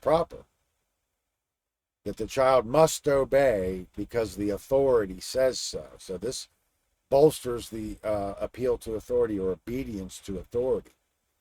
In Jeremy Locke's book, The End of All Evil, we learn that obedience is all that's required for evil to win. And yes, evil can win.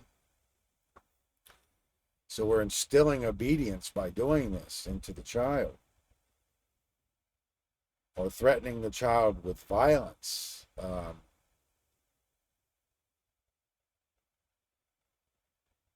Now, I know I wanted to do a better job covering this slide, but there's a lot more to say about it.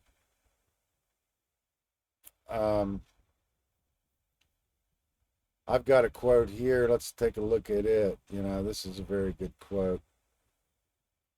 John Taylor Gatto says, financial reward and punishment is enough to control the way people think. And that pretty much says it all, But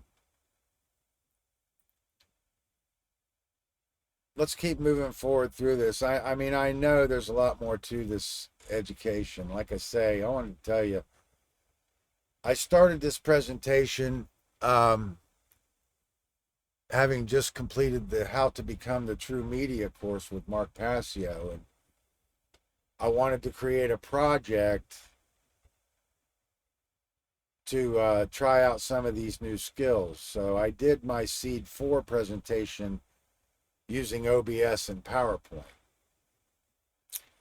And this time I'm using OBS and PowerPoint, but now I'm also using NDI. And I'll tell you, it is a game changer. So anybody that is trying to get information out, you need to learn NDI. But like I say, I started throwing this together as kind of a hodgepodge presentation.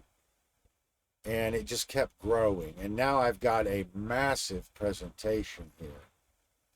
And I'm just going to deal with it the best I can. However, this isn't really esoteric in the sense of like my earlier work, but this is a caveat from my earlier work.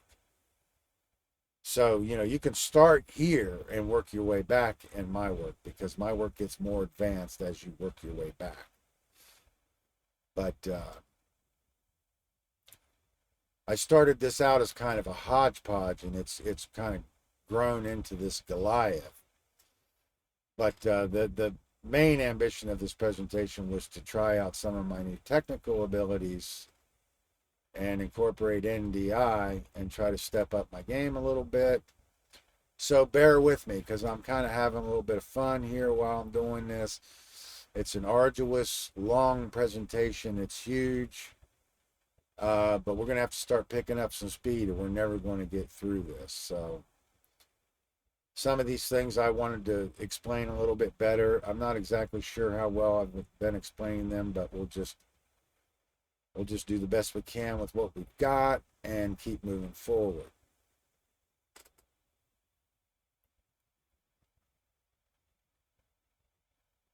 Friedrich Nietzsche says, the governments of the great states have two instruments for keeping the people dependent: in fear and obedient. A coarser, the army, and a more refined, the school.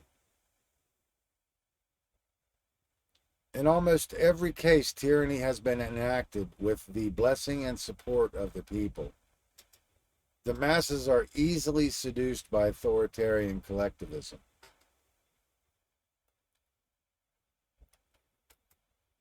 So the human condition is slavery.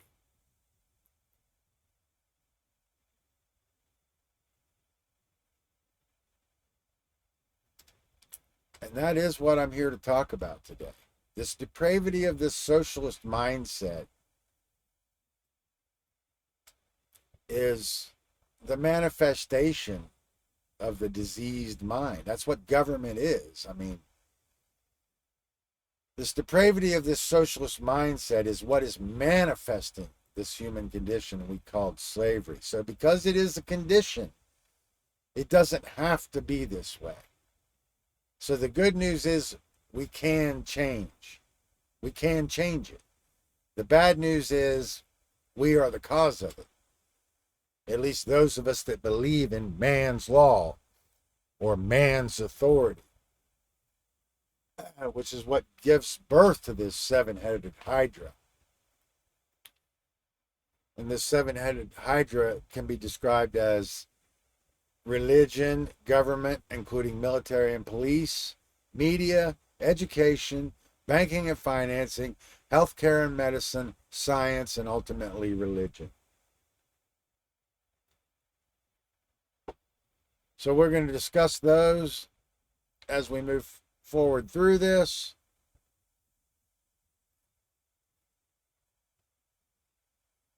And I'm going to do the best I can to help flesh this out for us. But we're going to have to start picking up some speed. So let's just see what we got here as we move, or it's time to move forward, people.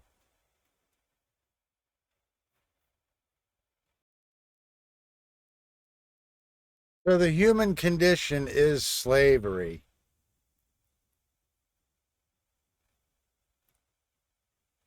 And that's bad news because this is where we are, but it's good news because it means it can be changed. We created this condition, which means we can get ourselves out of this condition.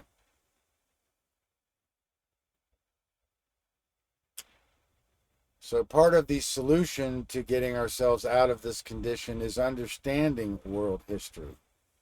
So this idea that history is fake or that history is written by the victors, I've already said, it's a moot point. You still have to learn it. You still have to learn it and learn how to deal with it. Because you're going to need that knowledge to understand how these ideas have moved through time into the modern world or become antiquated or become monumentalized. And ideally, we're going to have to recover the greatest part of our history, which is prehistory and anterior to classical history. So the largest part of our human history has already been lost. And that's been partly due to what we can refer to as the sacking of history and knowledge. So what are some of the examples of this sacking of history? Well, the Battle of Actium in 31 BC, where the Alexandria libraries were burned again. So these Egyptian libraries have been burned time and time again, all the way into the remotest antiquity.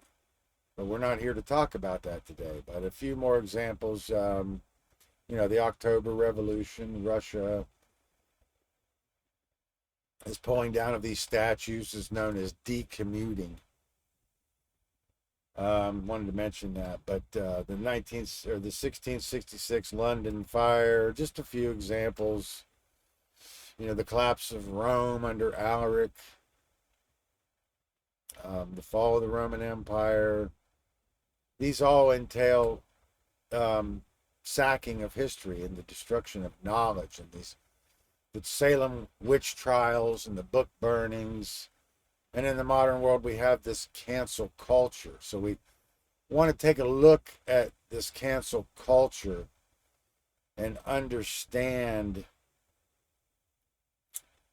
how the ruling class gets the ignorant masses to do their bidding for them in this sacking of history and this destroying of knowledge.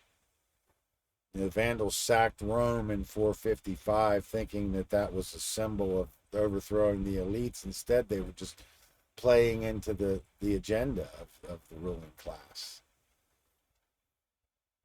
So, the Huns sacking India, or the Albigensian Crusade, one of the most important examples.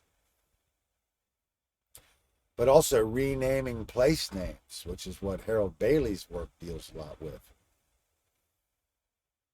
So the change of these poetic place names like Buckleberry Ferry to name after some male Christian patriarch.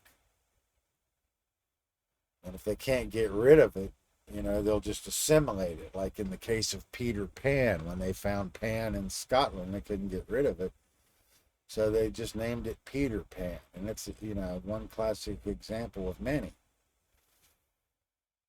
But we're going to be discussing secular versus non-secular systems, theocratic monarchy versus versus secular. So theocratic monarchy is a non-secular monarchy. How the Greek democracy was a contingency for that. A secular oligarchy, a republic, basically constitutes an oligarchy. And the democracy and the republicism were both contingencies for tyranny in the ancient world. And the Indian caste systems, feudalism, divine right of kings, empire, dynasty,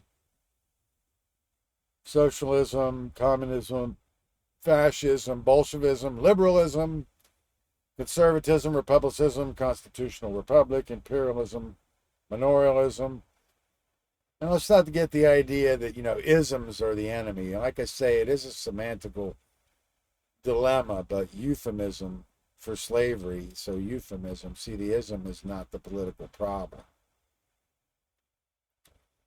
Don't want to confuse the ism with the ideology.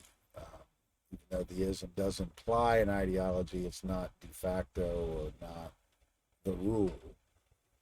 So don't think that, you've learned some of these terms and that you can categorize them all as isms and throw them in the trash. It doesn't work like that. We have to understand what is perplexing our best minds. So most of us are familiar with the three Greek philosophers, Plato, Socrates, and Aristotle.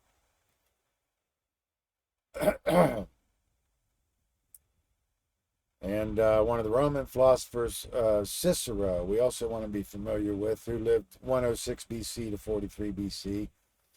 He introduced into Latin the arguments of the chief schools of the Hellenistic philosophy and championed the return to a traditional republican government.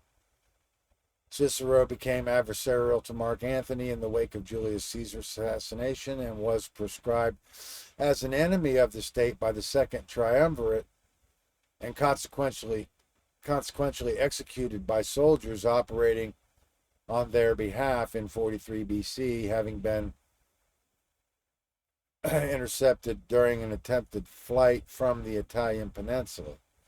His severed hands and head were then, as a final revenge of Mark Antony, displayed on the rostra.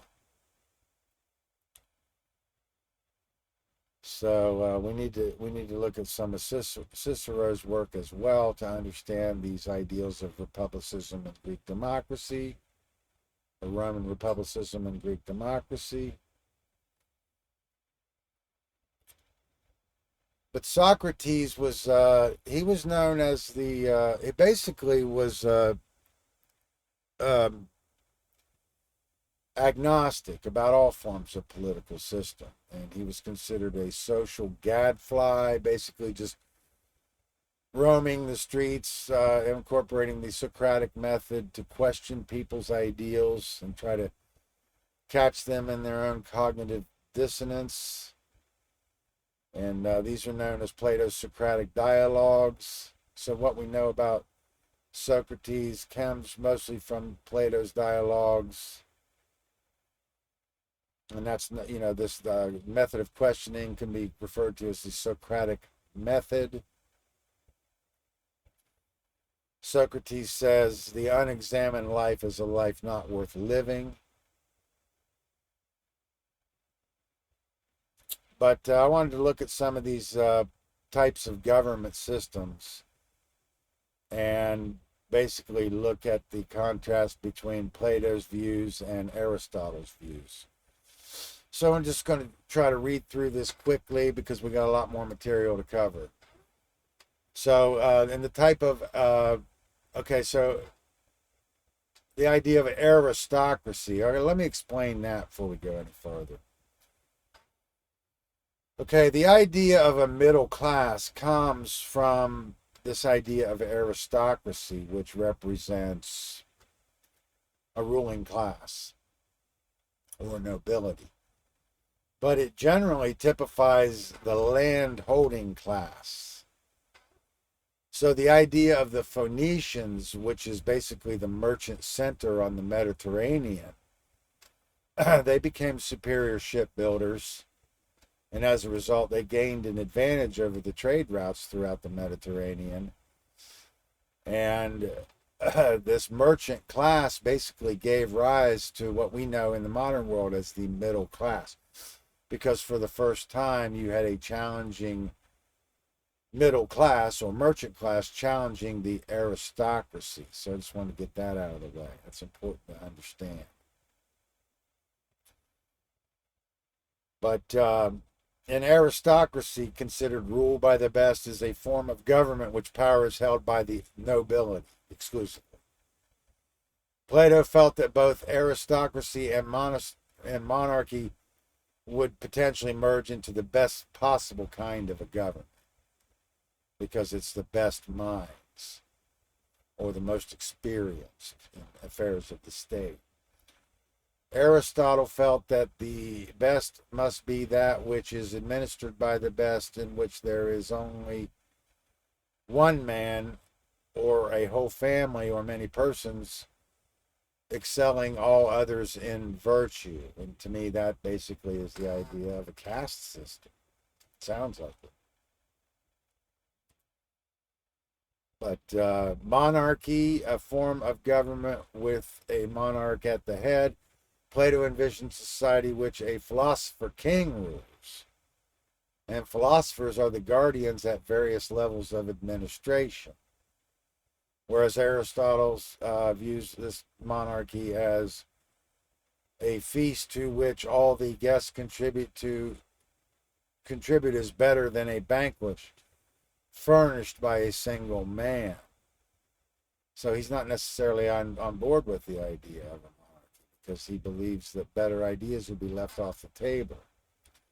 So a multitude is a better judge of many things than an individual in Aristotle's eyes. So he would be more pro-oligarchy and less pro or an anti-monarchy, if you will. Constitutional government, citizens at large administer the state for the common interests. Plato conflates this with democracy. Plato does not envision the constitutional government in which it is the middle class that rules. So he believes that that would be dominated by the aristocracy. And thus the average citizen would be at a disadvantage.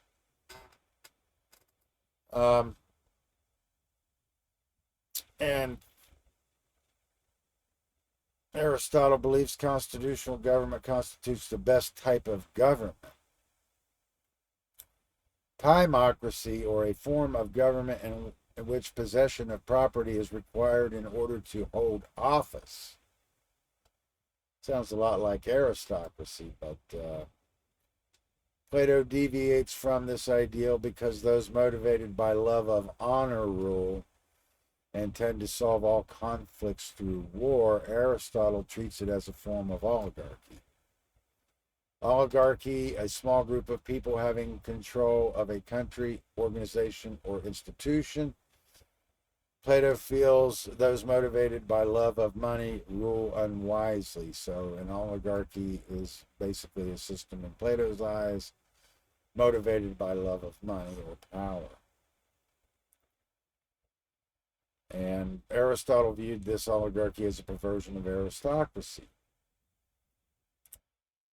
And then democracy, typically through elected representatives. Capitalism and democracy are ascendant in the third world. Plato believes this leads to chaos because too many people in roles for which they are not well suited appear. Or this results in too many people not well suited in too many different roles.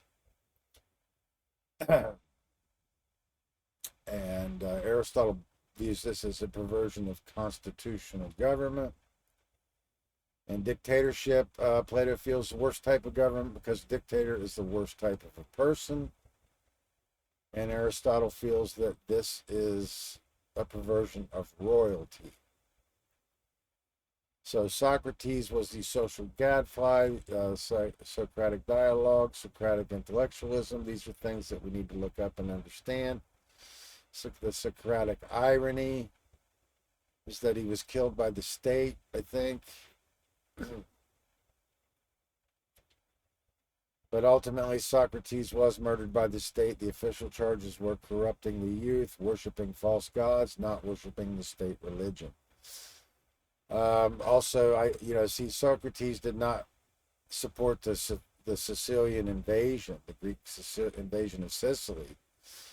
And they tried to get him, after they were devastated and lost most of their navy in that invasion, they tried to get Socrates to change his position on that, which he refused.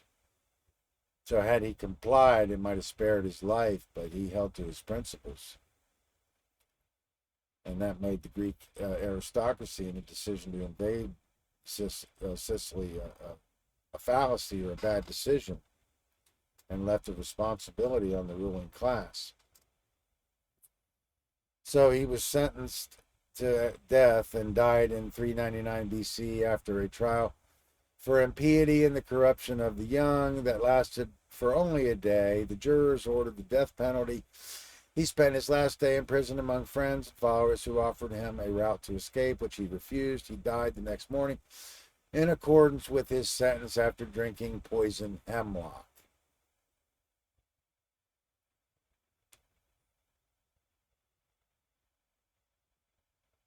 Politics is the shadows on the wall of Plato's cave. And that's a brilliant quote from Mark Passio.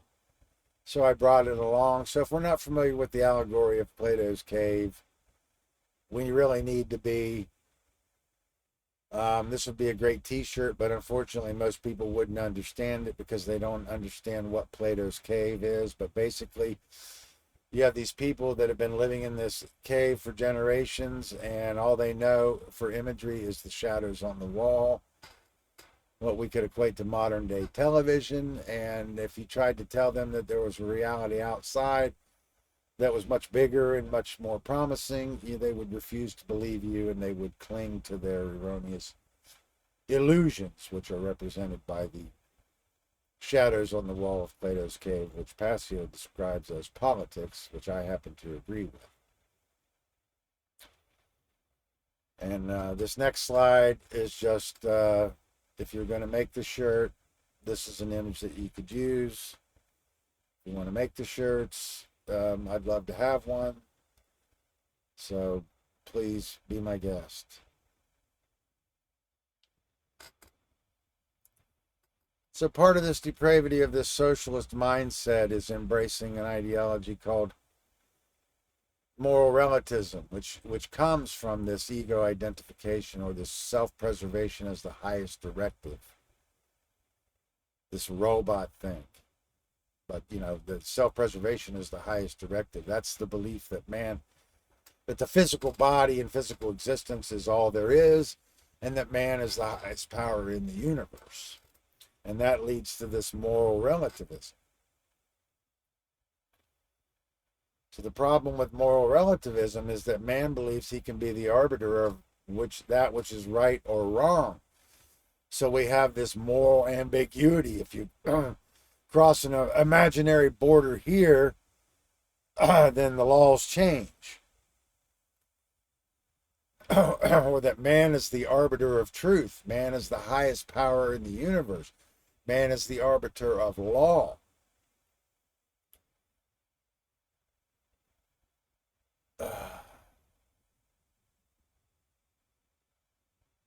And it's a fallacy. So we're going to discuss this moral relativism as we move through this, and how this leads to embracing this idea of man as the arbiter of law, or man as the arbiter of truth, and how this comes out of this left brain prison in this empirical science, from this ego identification. I am my job, or I am my ethnicity, etc. And like I say, any issue that comes up is immediately politicized. So if you're standing for just an issue, it's already going to be politicized, and that's going to allow you to become, bolster the dialectic, and used against to bolster, or in the dichotomy of the polarization dialectic.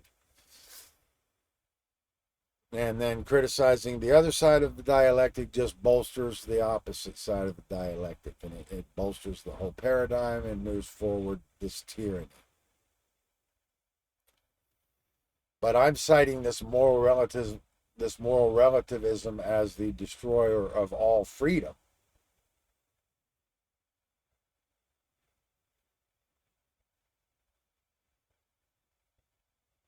So we're gonna be dealing with this as we move forward through this.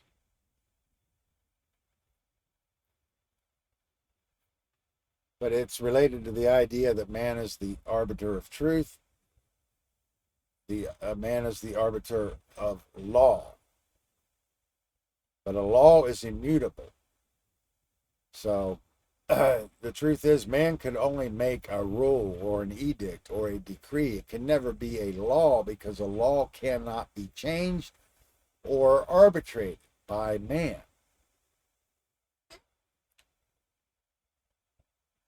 So we need to keep that in mind.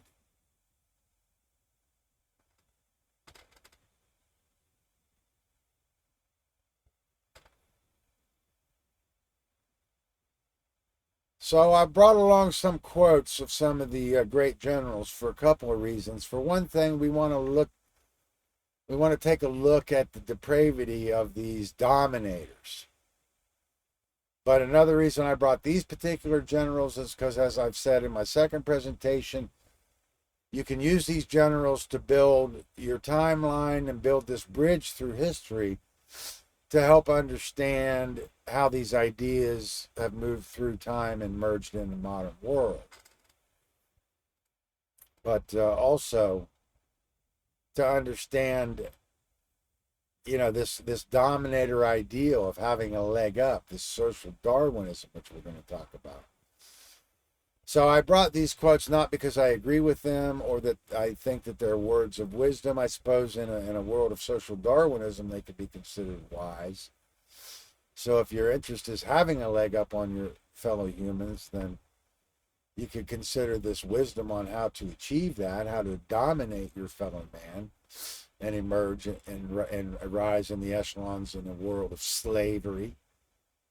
But if you embrace that, then just remember that you have helped to create that world of slavery when you find yourself in it, which is where you are now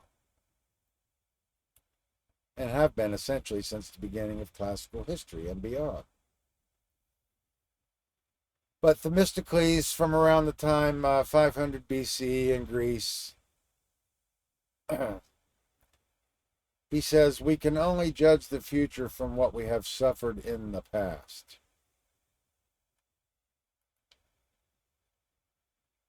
And I could get on board with that to some extent. Yeah, we could learn from the mistakes that we've made in the past. And that means that history doesn't have to apparently repeat itself.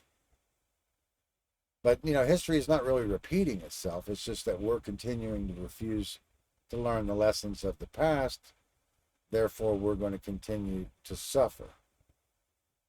And I've already talked about the rising of the middle merchant class, becoming the middle class in the modern world, and how that basically originated from the Phoenician merchant class. So just keep that in mind when we're marginalizing, when you're hearing Phoenicia or Phoenician ideals being marginalized. Part of that was a propaganda campaign from the aristocracy. But Themistocles recognized this dilemma. He said that he who has command of the sea has command of everything. So I would have to say that was a response of the aristocracy to the Phoenician merchant class and the rising of this rivaling middle class. Pericles, who basically represents what's considered the golden age in Greece, the age of prosperity in Greece, he says, what you leave behind is not what is engraved in stone monuments, but what is woven into the lives of others. And I can agree with that to some extent. We're going to talk about that. We talk about types of leadership. But yeah, I agree. If you can instill a real value system in somebody and that gets passed on to progeny and posterity, then that is truly an achievement. And hopefully that tradition would be carried forward.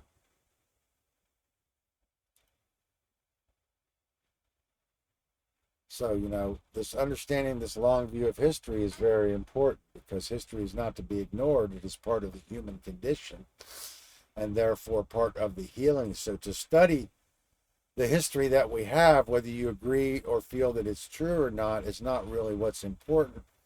What's important is understanding that you're turning on the lights inside your own mind and revealing things about yourself, because these behaviors demonstrated by these actors in the past is part of who you are. It's part of who we all are.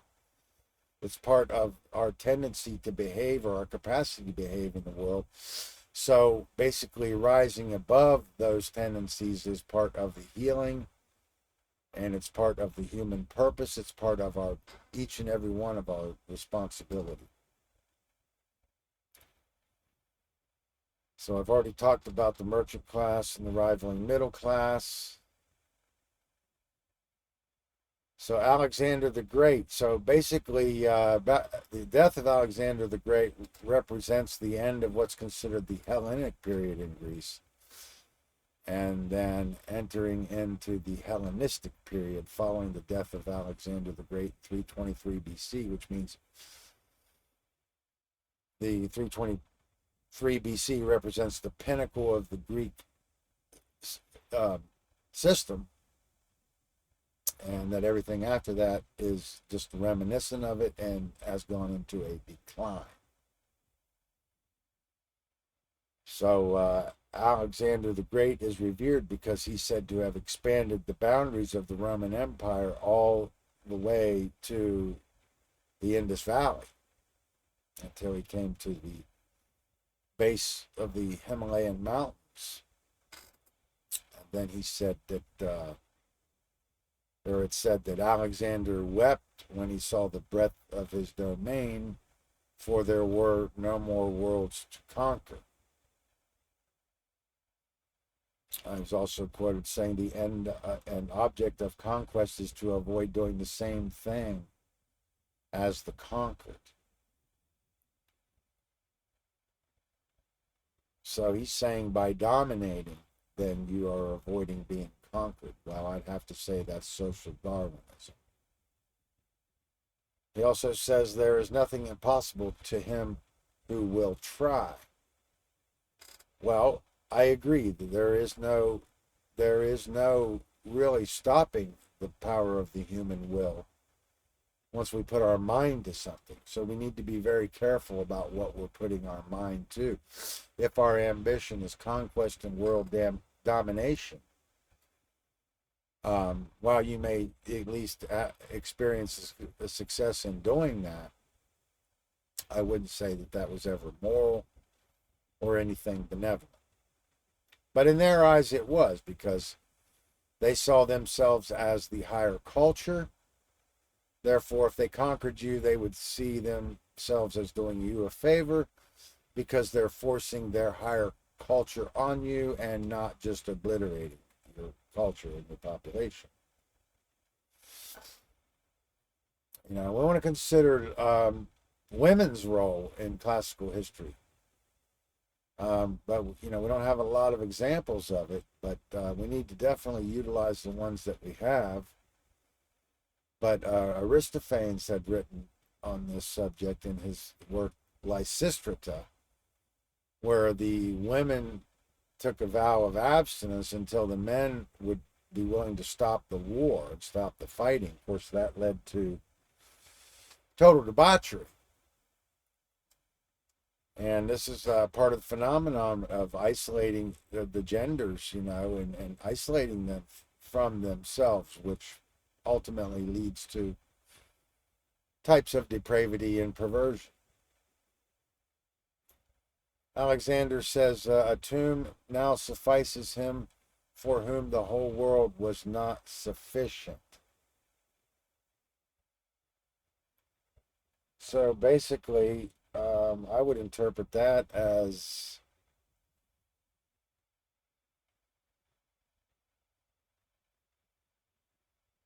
it's a difficult one to understand.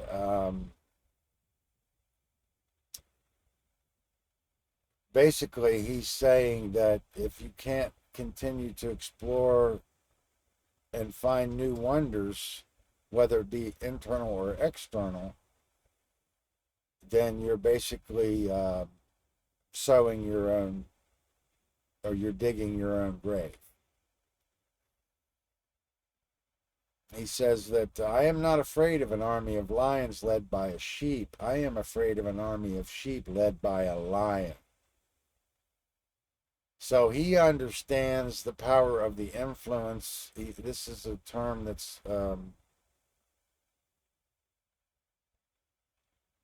implying that the human will can't be stopped. So if the human will is to dominate, it can be achieved. It's not really a moral prospect, but it's something that we can consider. I'm trying to put these into the context of this socialist mindset, this belief in man as the highest authority, the belief in the justification of man's ambition to conquer and dominate. While it may be true, it can never be moral. So need to at least consider that as we move forward through this. Julius Caesar says, I came, I saw, I conquered, which he did. And he expanded the Roman territory farther into the north at that point than any of his predecessors, because he perfected this technique called, we know as divide and conquer.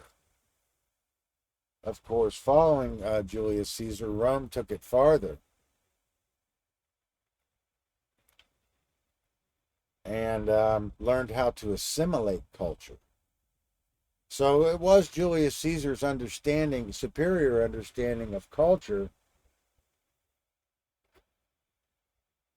that made him the master of divide and conquer. But Rome went on to improve that to the point where they learned to assimilate culture.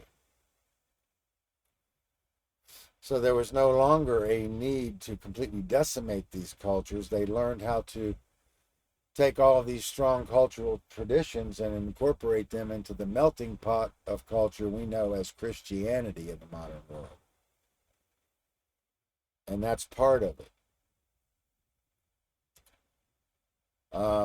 Julius Caesar said, without training, they lacked knowledge. Without knowledge, they lacked confidence. Without confidence, they lacked victory.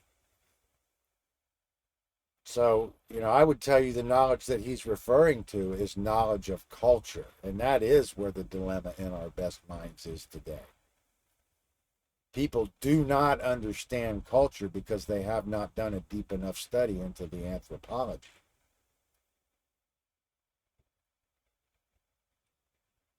So part of the power differential and the dilemma that we're faced with is a lack of knowledge of culture.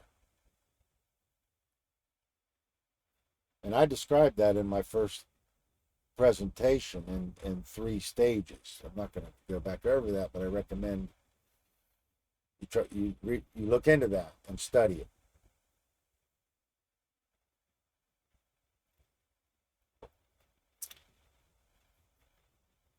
Now we want to consider Julius Caesar because he's one of the most brilliant statesmen and one of the most brilliant generals in our history, with what I consider few equals, for so many different reasons. It's so profound. And I've got some points on this slide I'm going to try to make.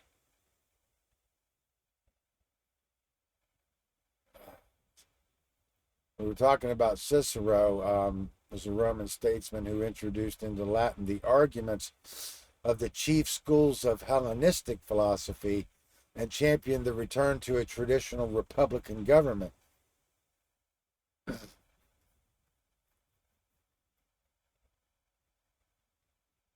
But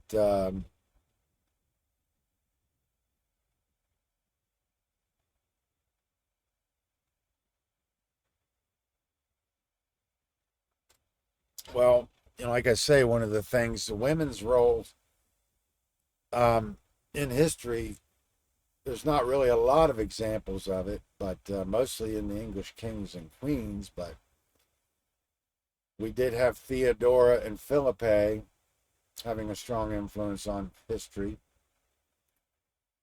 Theodora being the wife of Justinian, who gave us the Corpus Juris Civile,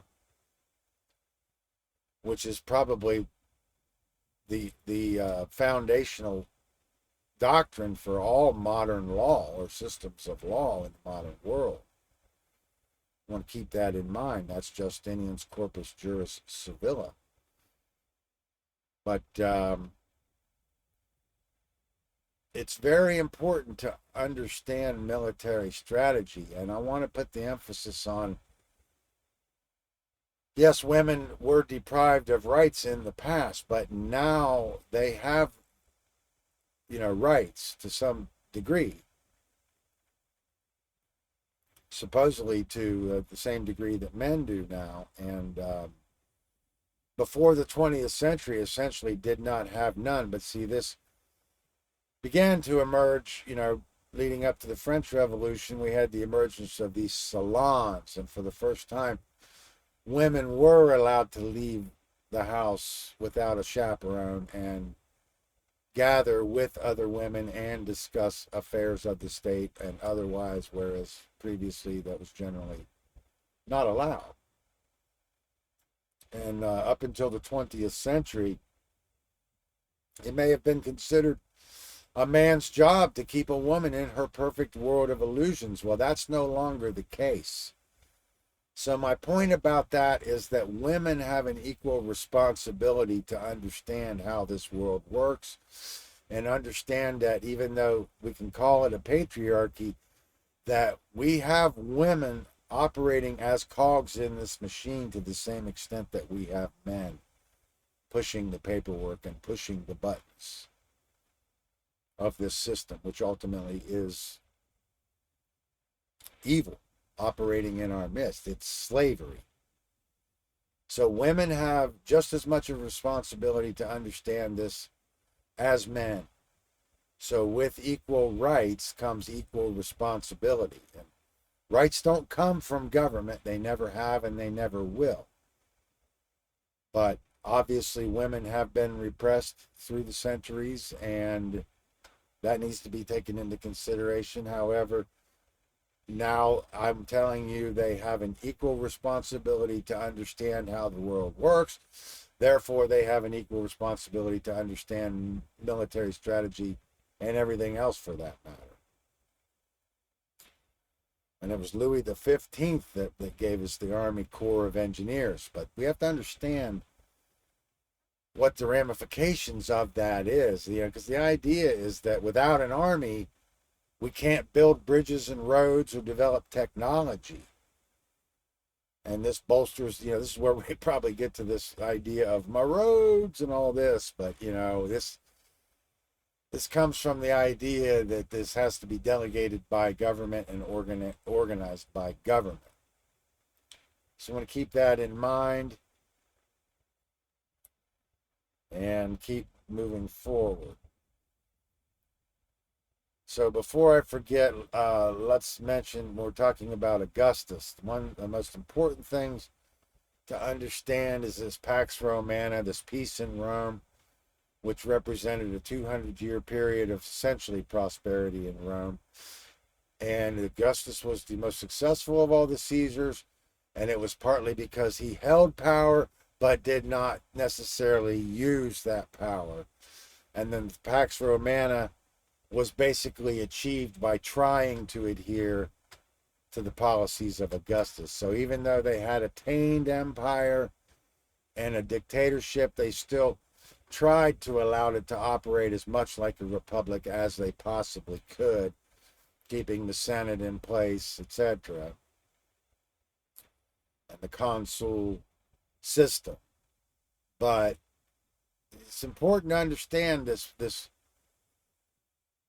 power held but not used, because we're trying to understand the English throne today. The monarch everybody thinks is this sweet little old lady with a vestigial role to be just put on display in the eyes of the public, and that's not the case. She has the power to replace any member of parliament and the power to overrule any legislation put forward by parliament. So it's important to understand this reserved power. Now, with the rise of the Roman Empire, that meant the fall of the republic. So we have to understand in the ancient Greek world and classical antiquity and the Roman world, this idea of the word king was anathema to the Romans and the Greeks. And these two systems emerged as contingencies for this theocratic monarchy. And with the fall of the Roman Empire, for instance, or the Roman Republic, for instance,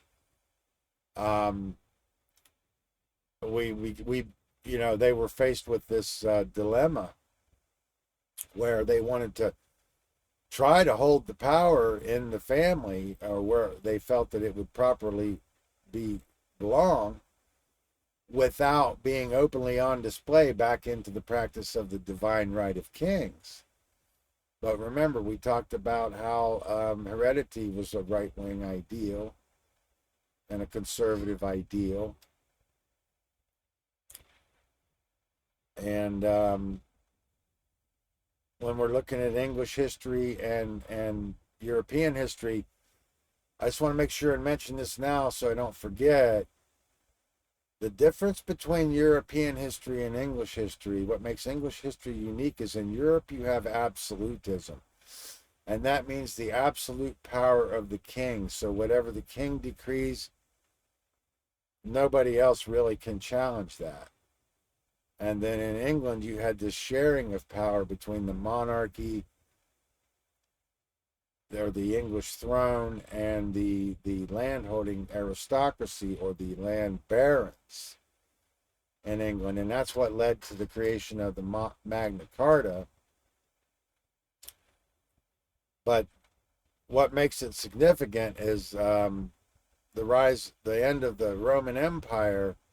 The collapse of the Roman Empire meant the rise of the Holy Roman Empire, where you have the Roman aristocracy now wanting to unite the entire world, starting with Europe, under the single banner of Latin Christendom. And the papal seat became the highest seat of authority. So in order for the papal seat to gain the fealty of Europe, all it had to do was gain the fealty of the king. But in England, it was different because there was a sharing of power. So it was much more difficult for the papacy to make the English crown a vassal of the church, in England a papal fief or land grant. And I've already said that's the only reason that the Eastern traditions and ancient knowledge has emerged in the modern world. But also the idea of common law, it comes from, following 1066 and the Norman invasion, the attempt of these imposter Norman kings trying to assimilate or imitate English culture, and then the powerful aristocracy trying to hold them to the old laws of England. And that's where we get this idea of common law. So the way that England's unique history benefits us today is it allowed ideas about freedom to emerge in the modern world, which essentially before the Renaissance, there was no real ideas of freedom that anybody knew about.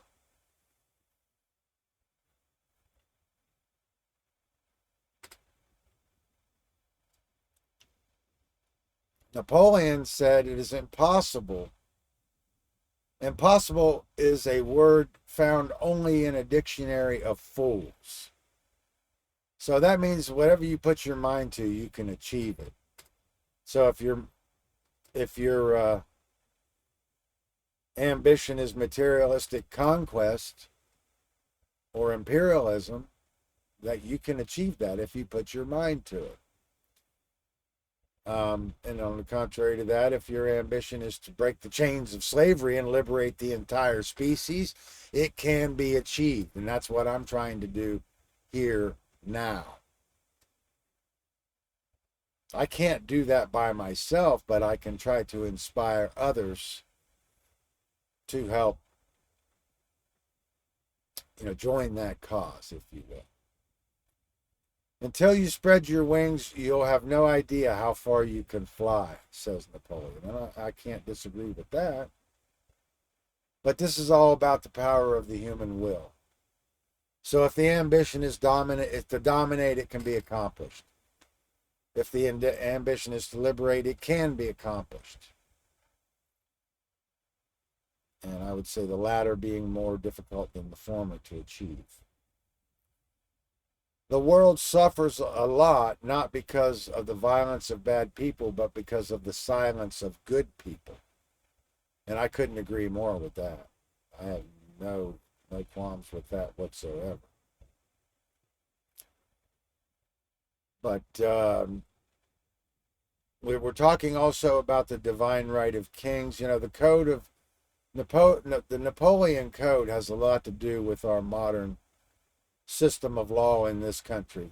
It has a huge influence on our enshrined inalienable rights in our so-called democratic republic, which is what the United States is supposed to have been founded upon.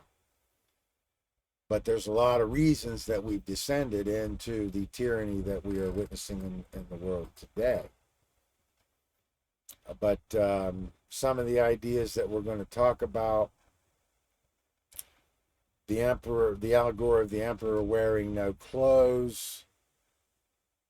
The priest class convinces the emperor that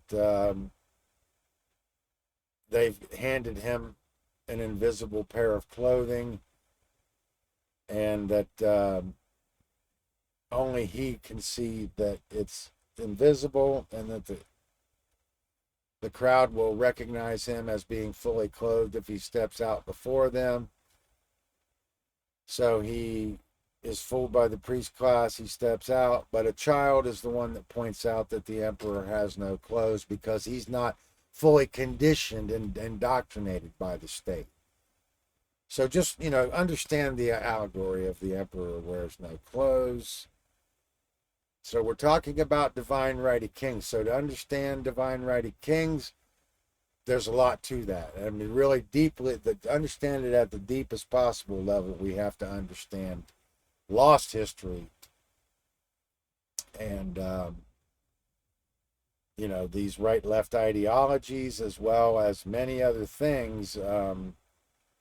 But yeah, to understand divine right of kings, there's a lot to it. We're going to try to discuss that. We're going to discuss non-secular, which means religion and state are not separated, versus secular, separation between state and church. In the world today, they would have us believe we're in a secular system, but it is non-secular because, as I said, it's mostly based in Justinian's Corpus Juris Civila, but that's a religious foundational Christian canon. It's important to understand when we're talking about law enforcement that enforcement is selective.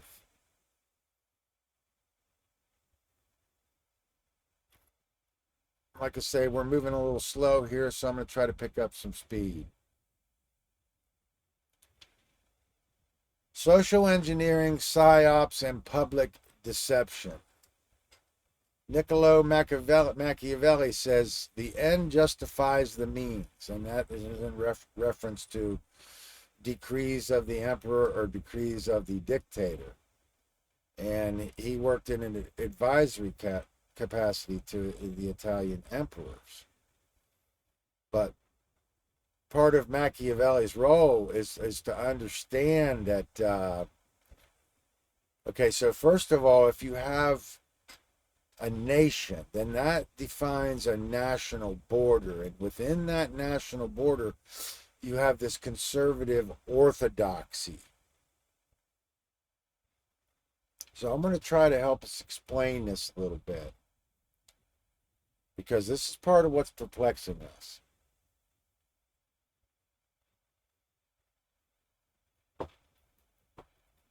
In this conservative orthodoxy, the idea of patriotic means defending the ideals of the nation, which is defined by a republic code of law. So if we have patriotism, the patriotism has to be aligned with the ideals of the state. And that is not exactly the same as true patriotism, which is aligned with the ideals of truth. But the dilemma here is, if you have an army that is not patriotic in terms of nationalism, then the emperor could put too much reliance on mercenary forces. And if you have too much reliance on mercenary forces, the generals could overthrow the emperor. So that's part of the dilemma and the dichotomy. And this end justifies the means is partly coming from this dilemma. So to fully understand this and to fully understand how patriotism is the last refuge of a scoundrel in terms of nationalism. So because of the semantical dilemma of the word patriot, most people probably don't know what true patriotism is, because most people probably don't know the difference between right and wrong in fact. And we're going to be talking about that. But to really understand the classical definition of patriotism, I would tell you it refers to a nationalistic ideal, and it deals with this dilemma between the generals and the emperor, and national patriotic forces versus becoming too reliant on mercenary forces, where the general could become too powerful and overthrow the emperor.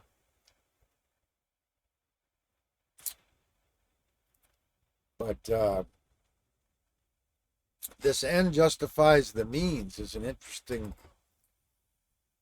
interesting prospect, because first of all, it implies that the decrees of the state are virtuous.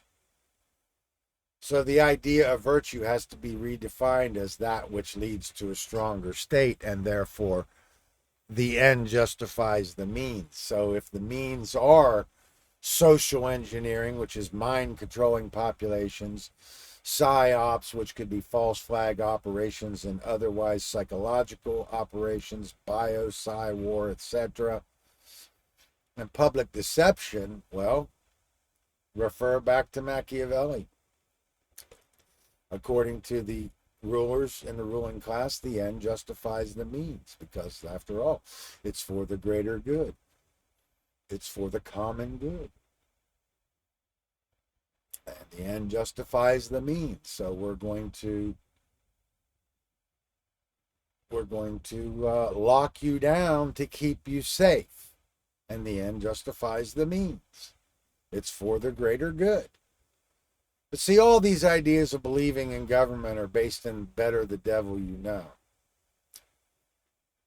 So, like I say, I don't want to miss that point. So, in order to embrace this as a real ideal or a real virtue, virtue has to be redefined as that which leads to a stronger state. So, my taking umbrage with that is that a stronger state is not any form of virtue, because man's law is slavery, and that is no virtue at all.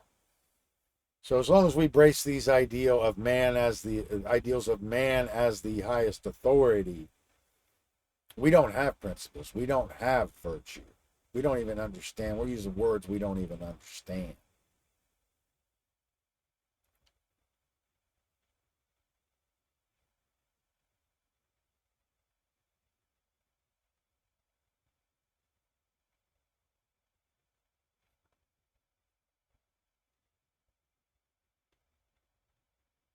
So here's some of the philosophers, not to be confused with the Greek philosophers from the post-Renaissance era. You know, we have Niccolo Machiavelli, Thomas Hobbes, who I talked about in my second presentation. I can't even pronounce that guy's name. John Locke, Voltaire, David Hume, Rousseau, and just, you know, just I brought a few along. Adam Smith, who's supposed to be the father of capitalism with his Wealth of Nations. And Rousseau's The Social Contract. I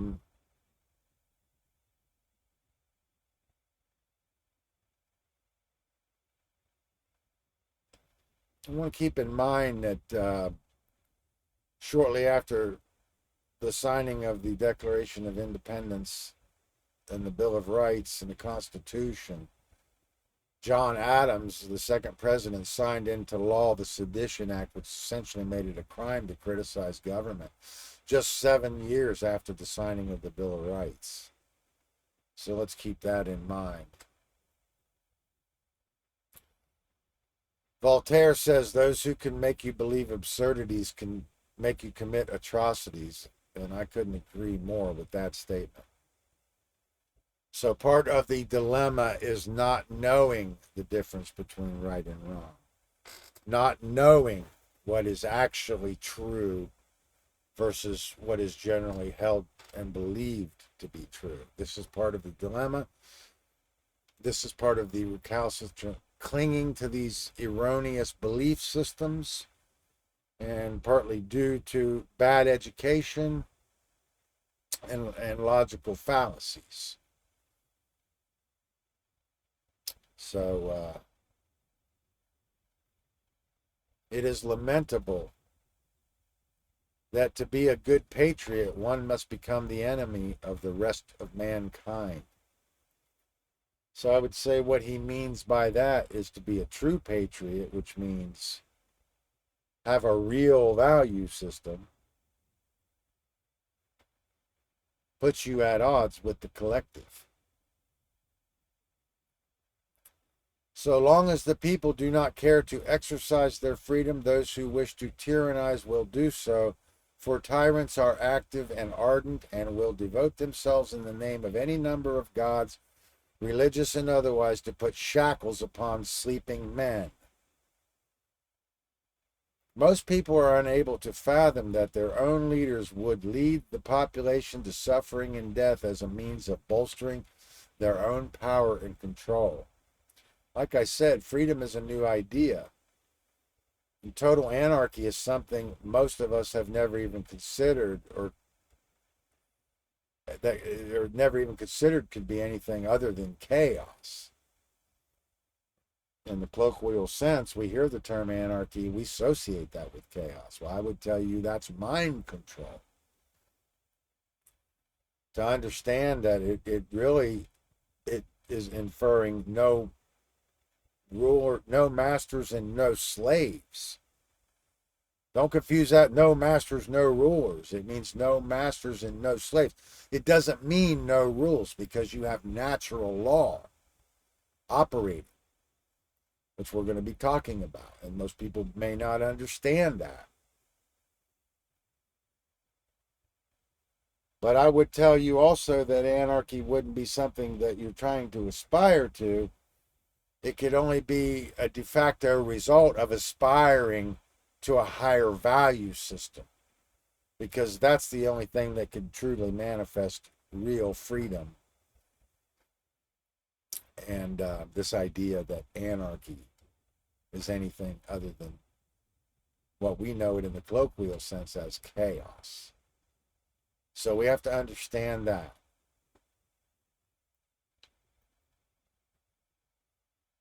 Karl von Clausewitz says, the enemy of a good plan is the dream of a perfect plan. Okay, well, when I first started doing this presentation, I'm telling you, I had some trouble getting started up. And I am a little bit of a perfectionist, but my I played in bands all my life and written songs, and my philosophy on this has always been you strive for perfection, but you recognize that you're really never going to achieve that, and you settle for excellence. So that means when you lay your head down on your pillow at night, you know that you did the best you could and that you did everything that you could to be as prepared as you can. Chance favors the prepared mind. Clausewitz was a Prussian general and military theorist who stressed the moral, meaning in modern terms, psychological and political aspects of war. His most notable work, Vom Krieg, About War, was unfinished at his death. Clausewitz was a realist in many different senses, and while in some respects a romantic, also drew heavily on the rationalist ideas of the European entitlement. When the tyrant has disposed of foreign enemies by the conquest or treaty, and there is nothing to fear from them, then he is always stirring up some war or other in order that the people may require a leader. That's from Plato. So when a nation is being conquered, we're going to look at some of the dilemmas, because most people think if they just are in compliance with the state, then the state's going to leave them alone.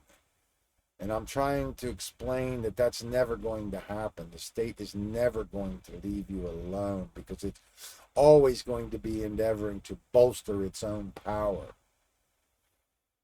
So we have to understand that by obedience is all that's required for evil to win. So the more we comply, the more we're actually going to suffer as a result.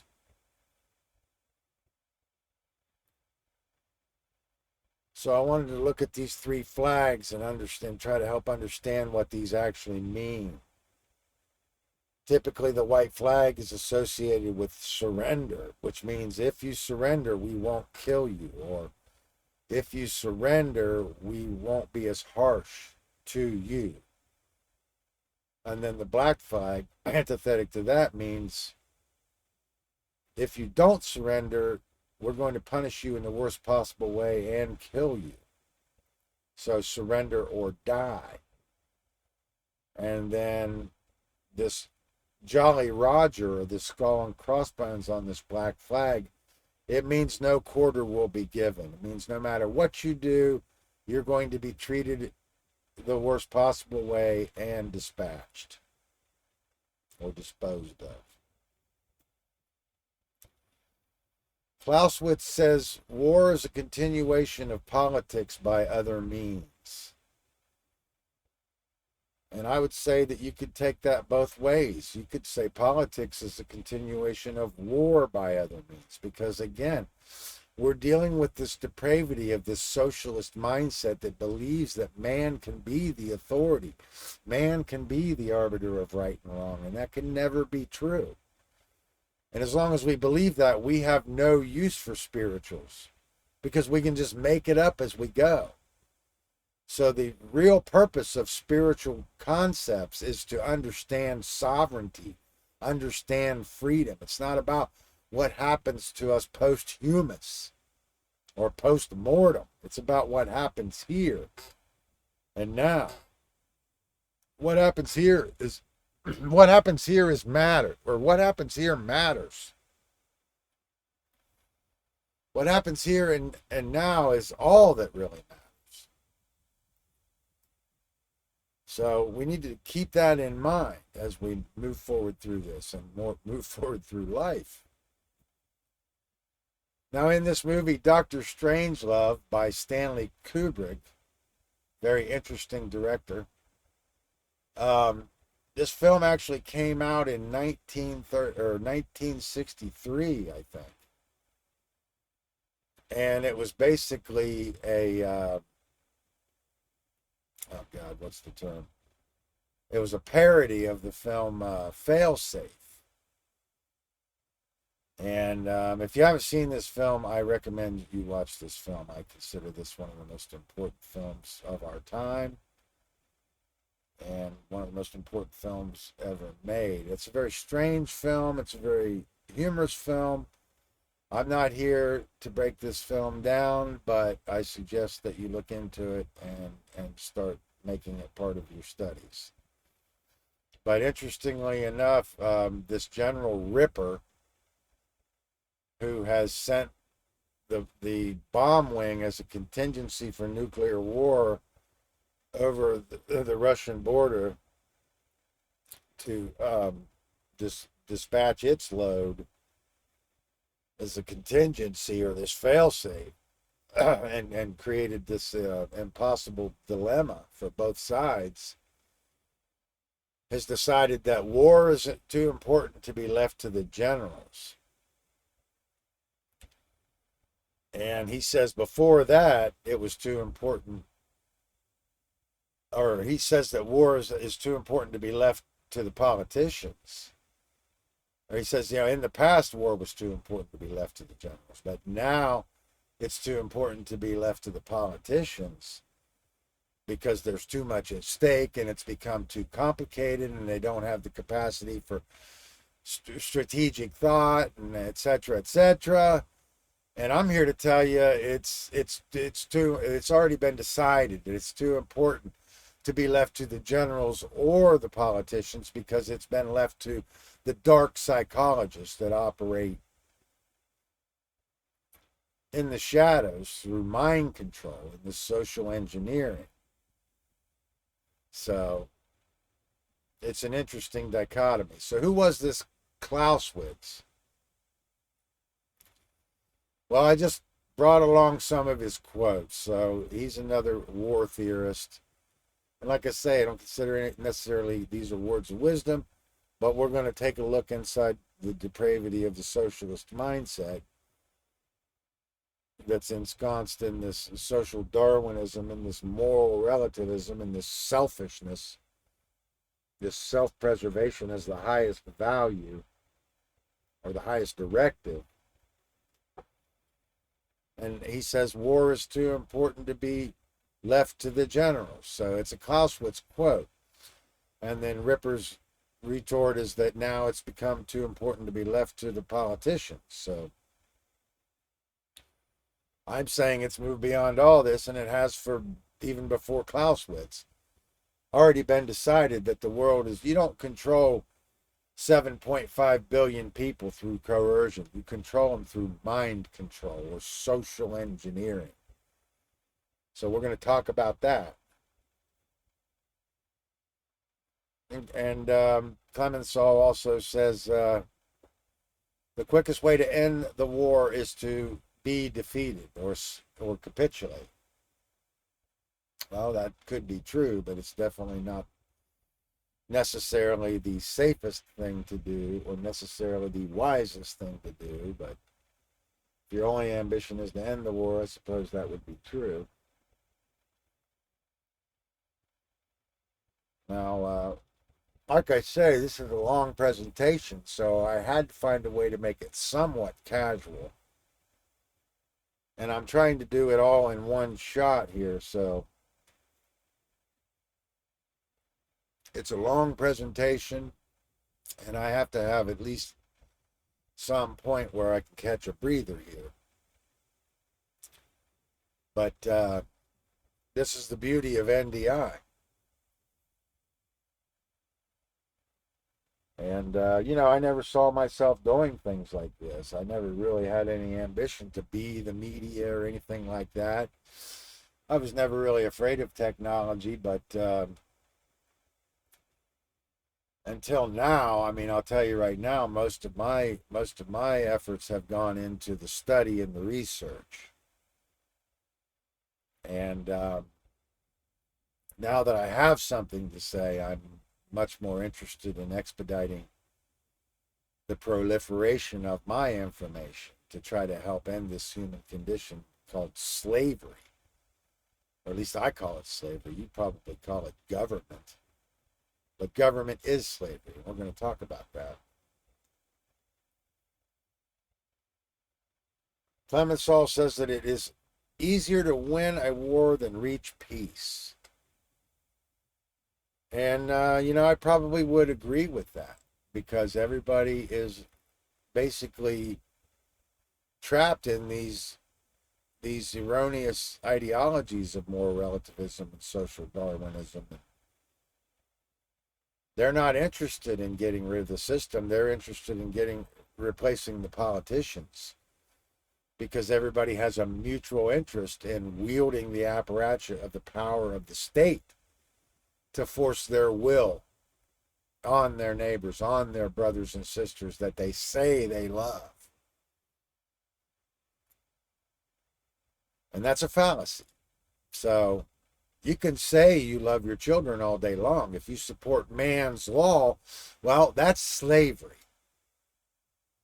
So you can say that you love them all day long. It will never be true if you're selling them into slavery or embracing slavery. And you can just let, one person go out and become the next martyr. Like Jesus. Jesus represented anything at all. He represented a martyr that stood against the state for freedom, that was murdered via decree of the state by the enforcers of the state. Decree. And people that are self-proclaimed Christians won't even recognize that. We're going to talk about that. This cognitive dissonance. But Clemenceau also says war is a series of catastrophes that results in victory. Results in a victory. Well, I guess I could agree with that. But what is the victory? Well, the victory is for the state. That is not a victory for humanity. So let's not get it confused. And like I say, I set up a few scenes in NDI, and I've been trying to use these, just getting a little practice with all of this. And here's another scene I have here. But this is my main scene. This is my plain scene. Let's go with that for a minute. And keep moving forward. Ripper says, war is too important to be left to the politicians. They have neither the time, the training, nor the inclination for strategic thought. So he's decided that war is too important to be left to the politicians any longer, like we talked about. If you have these merc forces, then they can overthrow the politicians. So, but he's kind of superseded the chain of obedience and implemented this plan, this wing attack, which in this film leads to the destruction of the entire species. It's a really interesting film, and highly recommend you watch it. And check out Sean McCann's work, because he does a whole series on Kubrick, who's one of the most fascinating directors. And also, a lot of people may not know, but Kubrick is also a master of dialects. So if you needed to translate a film into foreign languages, he was the go-to guy in the industry. Let's keep moving forward. So we have to consider these occult influences in government. And these go back, into the remotest antiquity, because this condition of human slavery has been going on from the remotest antiquity. But for one thing I want to say is that most of the people that embrace the right-left paradigm of this political dichotomy or dialectic don't understand the occult. So this lack of knowledge of the occult is part of the reason that people are continuing to fall for the same repackaging and rebranding of the same failed system. So what is the occult? Well, for one thing, one of the most important things to understand about the occult is that the occult or the occultist generally embraces a much broader worldview because it considers all of the forces operating in nature. And it doesn't accept these boxes and these paradigms that have been indoctrinated into the general population. You want to keep that in mind. And not to confuse occult, which means hidden or hidden knowledge, from a cult. Because a cult refers to a group. Occult refers to something that's been hidden. So the words cult could refer to the collective. So you could say the socialist is in a cult called government. Or the socialist has joined a cult called the collective. And that is a threat to the individual. And that's a threat to human liberty and human rights because the collective doesn't have rights. The collective doesn't have a conscience. The collective cannot take responsibility. So when they say,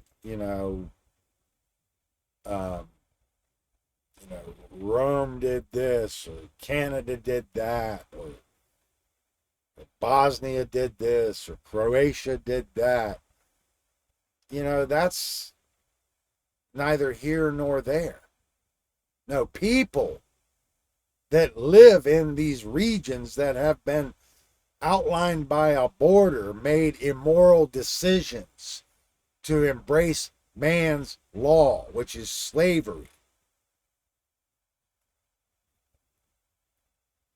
So this leader of this country, who has the support of these people that believe in this ideology called man's law, which is slavery, are immoral.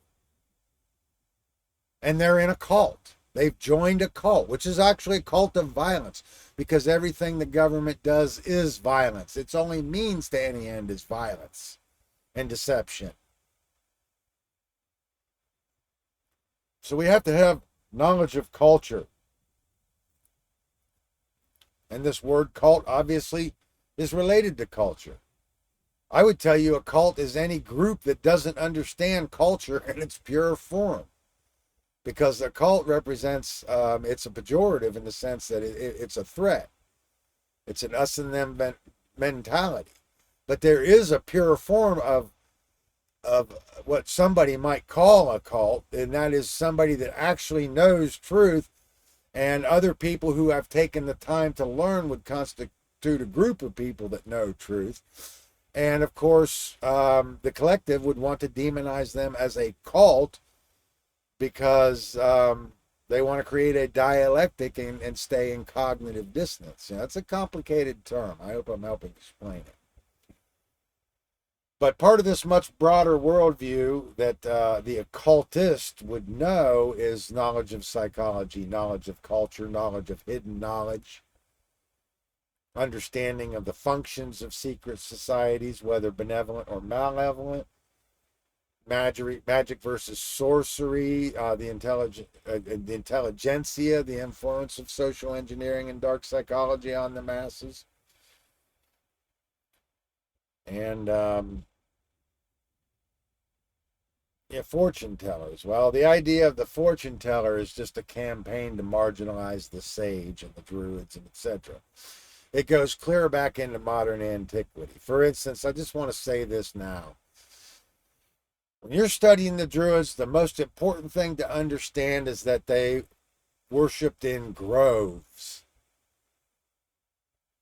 And in the latter form, the grove could consist of a single tree, typically an oak. So associate the grove with the oak, but it could be a sycamore, and there's a few other large trees. But you're talking about a grove. So anywhere you find a grove, you want to pay attention because it represents either an older culture being imported or an older culture being obliterated. And that's what Stonehenge and the other monuments that were like it, that were obliterated throughout Europe and most of England, represented these stone groves, which typically represented this northern circumpolar constellation and the southern circumpolar constellation. But ultimately, in the solar phase, also the zodiac and the movement of the sun through the zodiac. But cosmic cycles and how knowledge was stored in cosmic cycles, the Druids represented basically a roving secret society, which was a contingency for lost knowledge and a contingency for man's law, which is slavery. A contingency for collectivism. And you're going to find that in many of the important books, that the word grove has been obfuscated or obscured or completely removed from the text.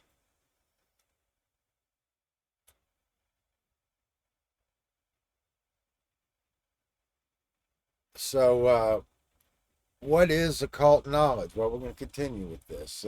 Partly it's a hierarchical structure in the sense of compartmentalization, which means the lower floors don't really understand what goes on the floors above it. But every institution is engaged in this hierarchical structure and part of this hierarchical structure. And yes, while the ignorance of the masses is at the ground level, that ignorance is what bolsters the power at the top. So it does, because ignorance is the true adversary. So the fact that we've manifested a hierarchical tyranny, the responsibility for that comes all the way down to the ground level, because each individual has the responsibility to know the difference between right and wrong. So all institutions and secret societies, as soon as they emerge above sub rosa, above underground, they're infiltrated. And quid pro quo is the modus operandi. And the secret societies become the cover for running clandestine operations. So we have to ask ourselves, when we're trying to study history and study political situations and what have you, qui bono, who benefits, who stands to gain, in what way do they gain? It's very important to understand that.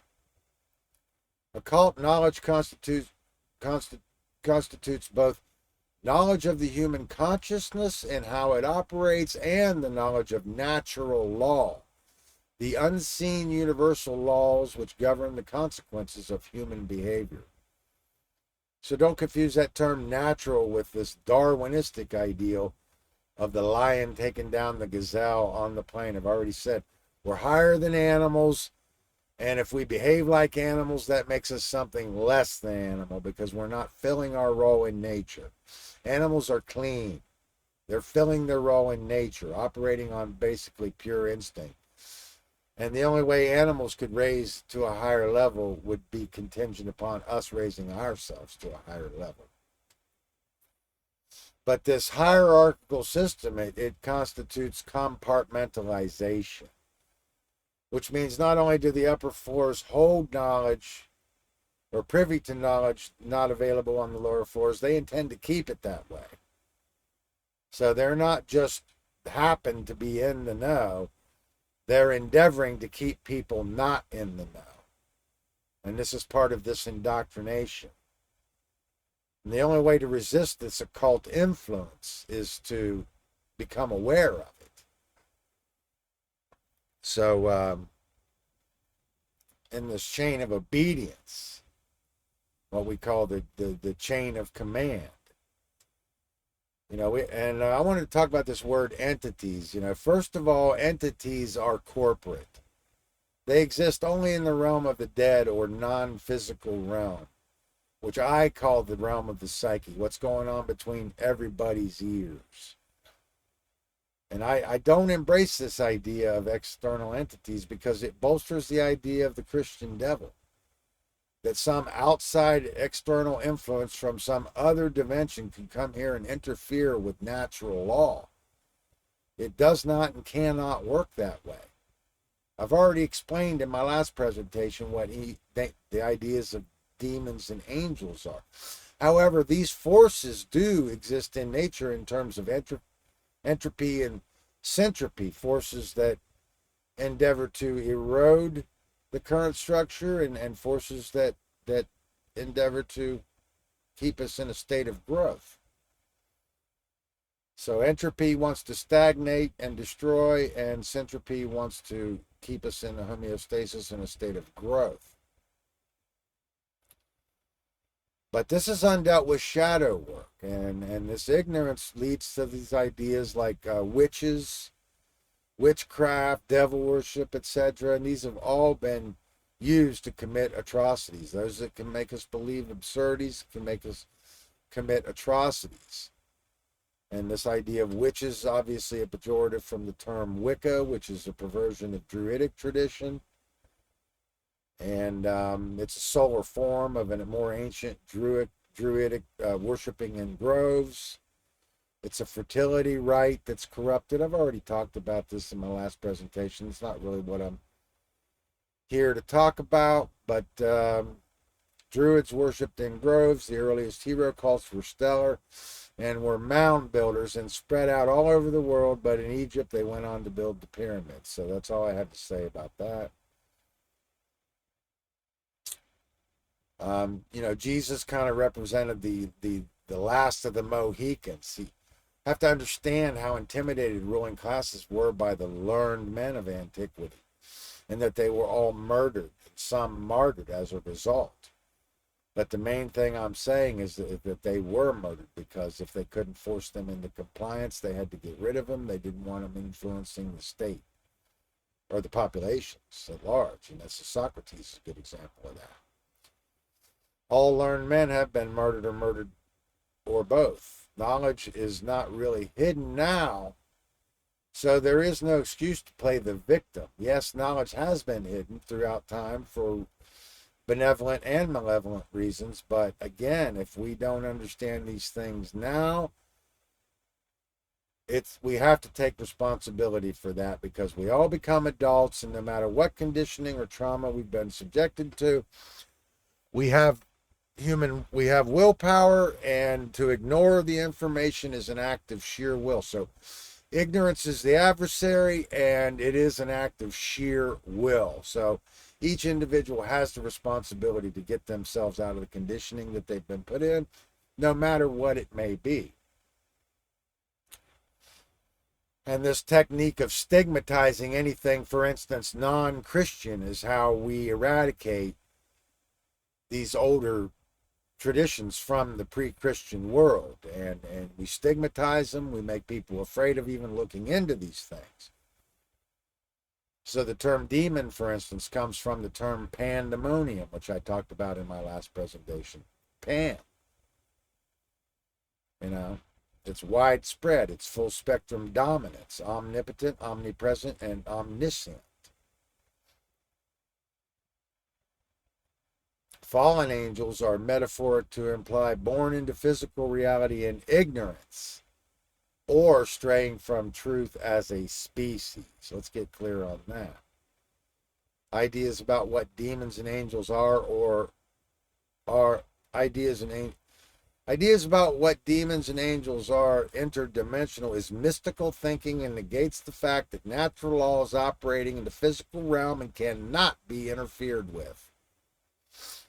This bolsters the idea of the Christian devil, dimensions of insanity as a result of colossal ignorance. There is a major difference between going out on a limb or a wing and learning truth. So we have to be careful about sowing discordia in our stigmatized understanding of things. Robert Anton Wilson said the fear of death is the beginning of slavery. All we're really doing is trying to shift the blame away from those responsible, which is basically everybody. But we want to shift the blame away from humans by, telling you, oh, it's aliens or it's ETs, Anunnaki, the devil, entities, machines, the rapture, Armageddon, the wrath of God.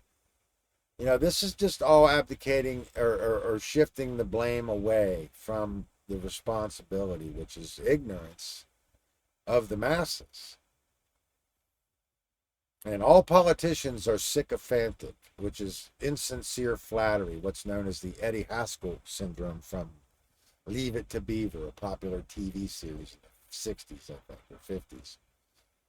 But the idea, it's insincere flattery. This is what all politicians are: sycophantic. All politicians are sociopathic. All politicians are psychopathic. Because they believe in man's law. They believe in coercive violence as a means to an end. So if you support that, that's where you stand. And that's immoral. So occult has influences in politics and warfare and every event in human history, which I would tell you is no longer the case of hidden knowledge. It's a case of deliberate ignorance. But we've already talked a little bit about the divine right of kings. There's a lot back here on this. I'm just going to see if I can deal with any of this. I think we've covered enough of this. I did want to say that the system does horizontally and vertically integrate. So all hierarchical paradigms are already in, or all hierarchical paradigms is already a political issue or prospect and can never be moral with top-down coercive control. All hierarchicals, or the modern system, like I say, the conspiracy or the communism is the conspiracy, and it's the conspiracy for world government, which is world hegemony or global tyranny or slavery. So that's part of the dilemma why people don't understand communism. That's why the right wants to see themselves as not part of it when in fact they are, because all of these, that's where the power is to go with the program. And let's refer back to the John Taylor Gatto quote. Financial reward and punishment is enough to control the way people think. There you have it. That's the dilemma. It's a big part of it, for damn sure. But I'm going to try to move on.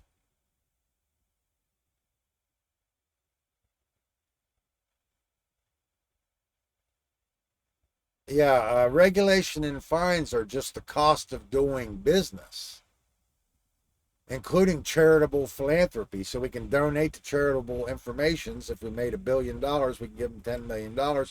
It's just the cost of doing business. Or we get fined $1 million. It's just the cost of doing business. I'm sure that most people are aware of that.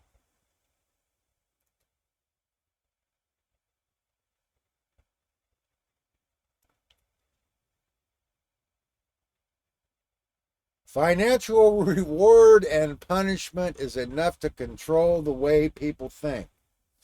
And I want to, I haven't covered leadership yet, but we're going to talk about transactional leadership. And we're going to understand this at a deeper level, including in this operant conditioning in the education system as a form of transactional leadership, of punishment and reward. And it's also ruled by fear, the fear of the punishment. So everybody that is compliant in a system of government is not compliant because they're moral. They're compliant because they're in fear.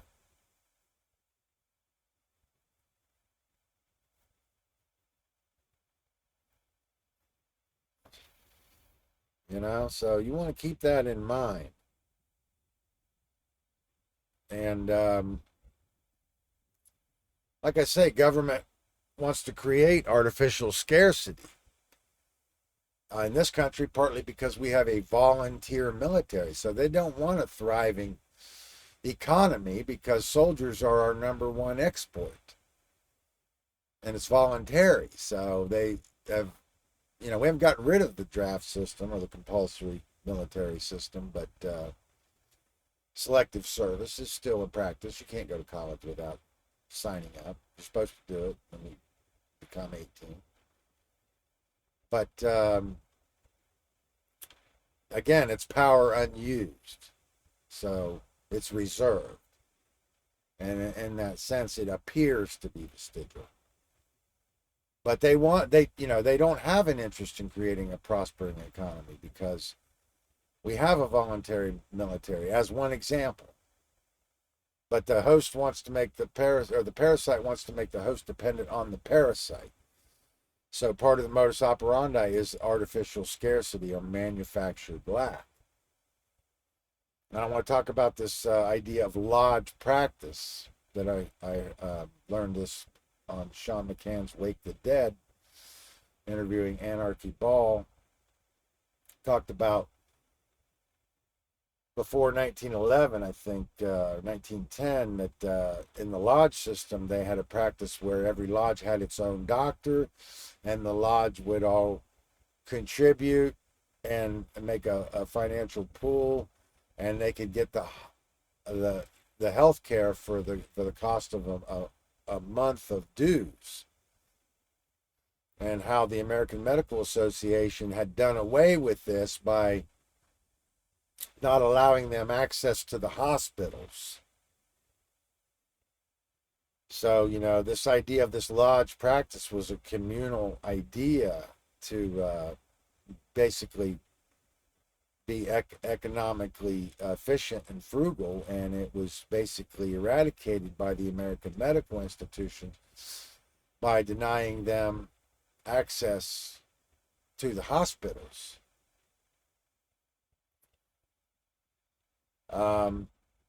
Okay, so we're going to talk about money and financial systems a little bit. Well, I would tell you, first of all, that money is the most powerful god of this world because money, most people believe, is the only road to prosperity. And it is the master that they all kneel before in awe, and their every waking thought in most instances is what's in it for me and how do I get more money, which ultimately translates to power. I wanted to mention that the dollar bill is a talisman, which is a compilation of sigils, which is a compilation of symbols. So it's a very, very complicated symbolism. Money, get away, you get a good job with good pay and you're okay. Money, it's a gas. Grab that cash with both hands and make a stash. A new car, caviar, 4-star daydream. Think I'll buy me a football team. Money, well, get back. I'm all right, Jack. Keep your hands off of my stack. The laddie fancies himself a poet.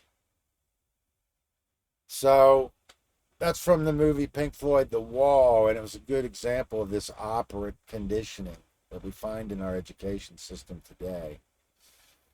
That ideally you can't serve two masters, God and Mammon both, Mammon being money, or government for that matter. So I would tell you that government and money are both mental constructs that exist only in the diseased mind. So this banking and financial institution, its ostensible purpose of financial institutions is to maintain the value of established currencies, provide stability and safety for people's financial resources, assist economic growth and prosperity in society, But the true purpose is to direct the economy in ways that best serve the rich and powerful, maintain an extreme wealth gap between the rich and poor, finance wars of aggression and resource theft. It's a hit. Don't give me that do-goody-good bullshit. So yeah, we're looking at the ostensible purpose is what they want you to think it is, and what the real purpose of it actually is, and how it actually functions in the world today. So we're abdicating or perverting the golden rule from do unto others, or don't do unto others as you would not want others to do unto you, to he that has the gold makes the rules.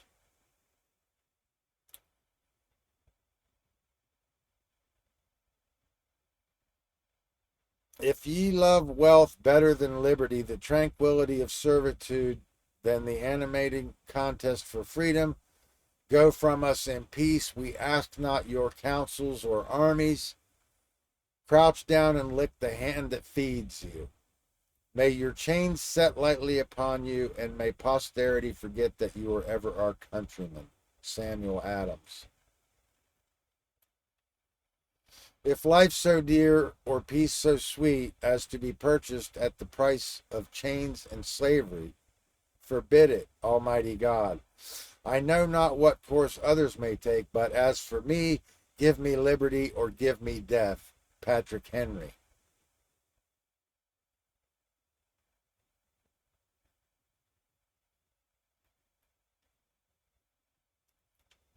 So now we're going to talk about democracy and this Greek ideal of democracy, which I am saying is mob rule. In fact, it's rule by the most ignorant. So it's probably the most dangerous of all of the ideologies in that respect. And this is part of why it's encouraged by the ruling class, because they know that they can get people to sow the seeds in their ignorance of their own destruction. And that will lead to the power falling into the hands of the, rapid in quotes, aristocracy. But the masses are easily deceived and easily controlled because they're ignorant. They don't understand. They don't have the experience. I understand they want to have a say in the affairs of the state, and they think that it's an inevitable situation, and I'm telling you, it's not. It's a manifestation of ignorance. So the most evil people at the top are the manifestations of the darkest, depraved shadows of your own psyche. That's what we're trying to get down to here. And statism is childish. What was mudslinging in the pre-internet world was, oh, well, the other candidate voted on this, or they voted for that bad policy, and they flip-flopped on this, and blah, blah, blah. Today, in the modern world, post-internet, mudslinging is the opposing candidate is a satanic pedophile, child eating, whatever. It's just the most deplorable, depraved ideology, and this is where the mudslinging is today. So it's something to consider. And everything that the ruling class is doing under the guise of it's a threat to our democracy, which translates to the ignorant masses as it's a threat to you having any say in affairs of the state. And obviously they're exploiting the ignorance of the masses by telling them that it's a threat to democracy, because the ignorant masses don't understand that democracy is ruled by the most ignorant, which is the most dangerous prospect. But these, I'm not going to say it's better than a rightist ideal either, because they're, if you have man's law, you have forms of slavery, and that's the end of the story. Nietzsche says insanity in individuals is something rare, but in groups, parties, nations, and epochs, it is the rule. Edmund Burke said, "The people never give up their liberties, but under some delusion. More power for the rulers means more security for the people, is the lie on which all tyranny is based."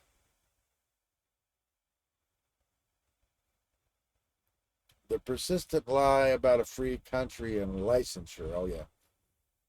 So yeah, we keep hearing this. We live in the freest country in the world, and everything that you want to do in this country, whether it's fishing or getting married or anything, you have to have a license for.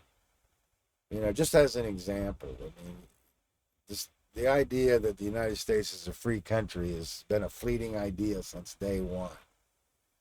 And our freedoms have been gradually eroded through this idea of this liberalism, which is, as I said, the conservative ideal is orthodoxy, which means by the book. So the idea of the liberalism is that it can be reinterpreted, and this is what led to this revisionism. They who would give up essential liberty to obtain a little temporary safety deserve neither liberty nor safety, or deserve neither and will lose both. Benjamin Franklin. The course of history shows that government grows as the course of history shows that as the government grows, liberty decreases. Thomas Jefferson.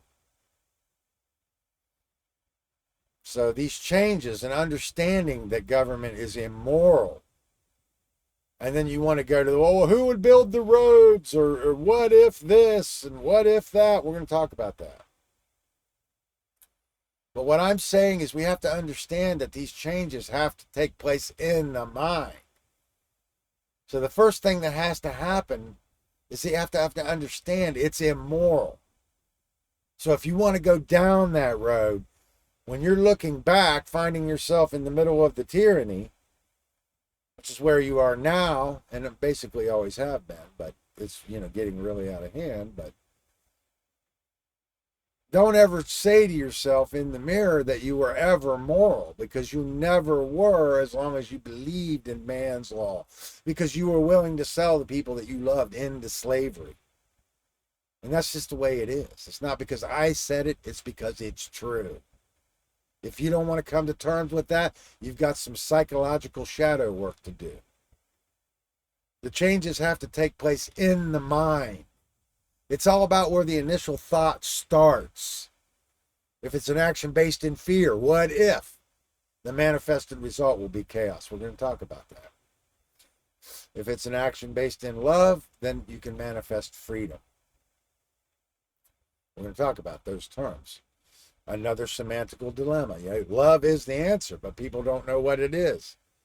Well, true love is agape. It's expanding consciousness, which is awareness, which takes knowledge. So to have freedom, there's a requirement, and it's knowledge. And that's what love is, expanding consciousness, expanding awareness.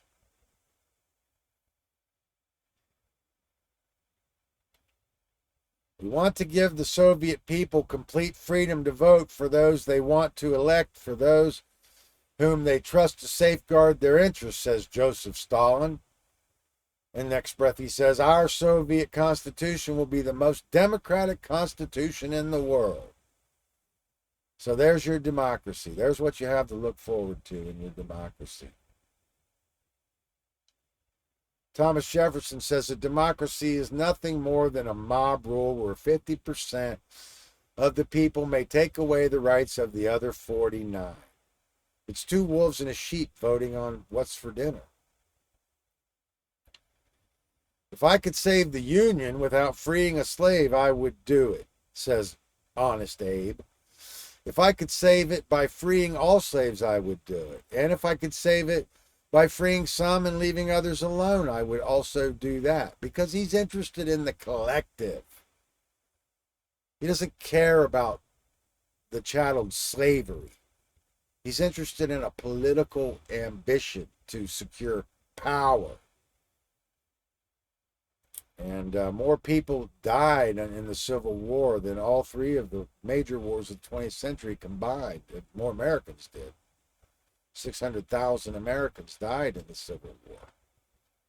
So Honest Abe goes down in history as some benevolent and emancipator, actually has helped usher in this modern system of covert slavery, which is actually more diabolical than overt slavery because involves deception. And there's a lot more, I'm not trying to justify any slavery because it's all evil, it's all immoral.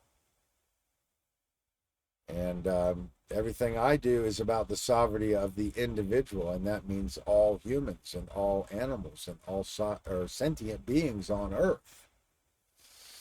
Tyrants throughout history have used the narrow, simplistic good guys versus bad guys mindset to imply that if one's enemy is evil, whatever one has to do to fight that enemy must be justified. I think that's Larkin Rose from his documentary or talk, It Can't Happen Here. In the name of saving the Union, Lincoln violated every fundamental principle of liberty and justice, including suspending the Constitution. So he was actually a tyrant. Is it good that he freed the slaves? Yeah. The chattel slaves? Yes, it is. But is it good that, he led us into this collective? No, it's not. So that's what we're talking about here. Nothing in the Constitution provides for the use of military might to force states from leaving the Union, which is what the Emancipation Act and the Civil War was really about. It wasn't about ending slavery. It was about him invoking or implementing the military to stop the states from seceding from the Union, from the collective. And to really fully understand the dilemma of chattel slavery in the 19th century, we have to understand manorialism versus feudalism. Because ideally, the Union wanted to do away with the feudalism in exchange for, or do away with the manorialism in exchange for the feudalism, because they could not control thousands and thousands of landlords. So they wanted 50 feudal territories that they could easily bring under the power of one centralized control, the federal government. It is Congress, not the president, empowered by the Constitution to declare war, which never happened during the Civil War. Nothing in the Constitution provides for the use of military might to force states from leaving the Union, but where military force is used, it is Congress, not the president, empowered by the Constitution to declare war, which never happened during the Civil War.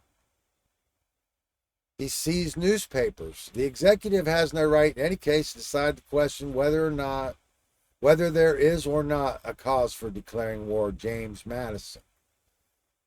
The man known for ending involuntary servitude forcibly conscripted thousands of Americans to fight in the war. The Confederacy did likewise, triggering much criticism and resistance. So Americans hallucinate freedom. The New Deal demolished the concept of limited government, allowed government to get its tentacles into everything. Like I said, medical institutions and education and everything else. Because rights don't come from government or men. So we have to keep that in mind.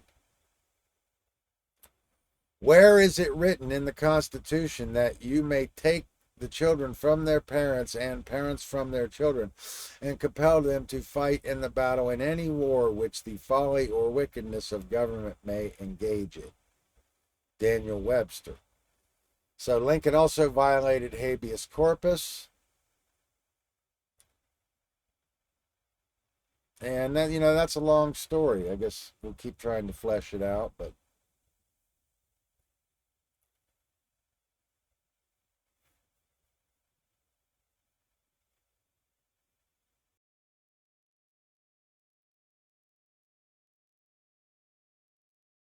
now we're going to talk about this republic, or this conservative right-wing ideal. I've already said that the term conservative means orthodox or orthodoxy. And let's consider that all of these current dictatorial or communist authoritarian regimes like Red China, Soviet Union, and Weimar were all considered to be republics. So we want to keep that in mind. And okay, so this symbol of the fasci, which is the axe bundled in by the sticks, that represents symbolically the political symbolism means centralized control. So that represents the orthodoxy of the republic and the centralized authority or the power. And of course, the two opposing fasci represents full spectrum or the border. Now, there's a much deeper esoteric meaning to this symbol, but typically the axe represents the central power, and it's wrapped by these sticks, which represent the states or polis, P-O-L-I-S, that are controlled or under the authority of the central power, which in this case it's a symbol of the republic. Ideally, that's why we see it in our modern state house or on Lincoln's throne there. This fasci. And this is where we get the term fascism. But again, we've been talking about this idea of a republic and how it is basically part of our modern system that we have here in our Constitution, which is a democratic republic. So the idea of a democratic republic is that the republic has enshrined the inalienable rights and that therefore they cannot be voted away by a democracy or an ignorant mob. The problem is in this liberalism leads to this revisionism, and then it erodes this orthodoxy. So part of the dilemma, as I said, is a lingual or a semantical dilemma, because language degrades over time, and these words either take on new meanings or become vestigial. And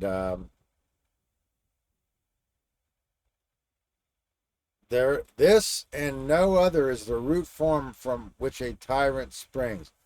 When he first appears, he is a protector. That is from Plato. That's a quote from Plato. So we were talking about Lincoln and how Lincoln had suspended the Constitution. He imposed military conscription. The Confederacy followed, which was controversial. The real Lincoln assumed dictatorial powers under the guise of emancipating slaves. He defied most Americans. Federalists, okay, yeah, so he defied most Americans. But at the signing of the Constitutions, you had the Federalists versus the non-Federalists.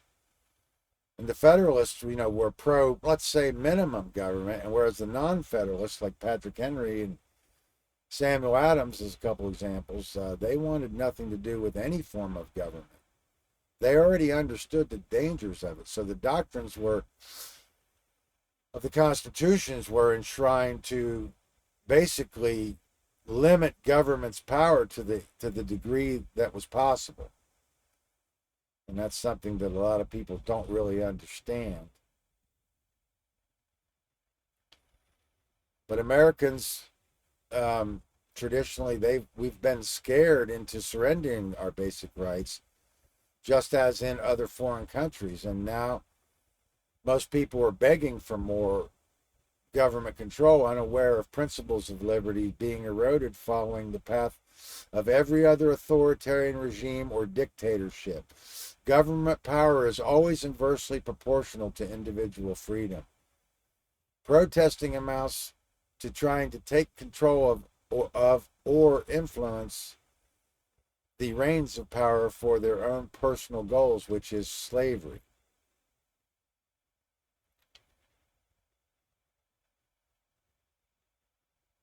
So the natural progress of things is for liberty to yield and government to gain ground. And that's from Thomas Jefferson. But again, this fasci represents this republic, so we need to understand that the republic represents the orthodox, which is a conservative ideal, and how this is eroded through the liberal ideal of reinterpretation. And there's a lot more to it. So my point about it is they're both failed systems. So again, we have to look at the Renaissance. We have to understand that represented a new idea for freedom. And the idea of America was founded on this idea. And in its original concept, it was just a whisper. Just like Rome in its beginnings of the Roman Republic. The idea was just a whisper, and it's fleeting. This idea of freedom is fleeting from its inception. And there's a lot more to say about this republicism and this rightist ideology, but I want to make a point about the Civil War also that a lot of people might not know. And this paradox of the war starting in Manassas,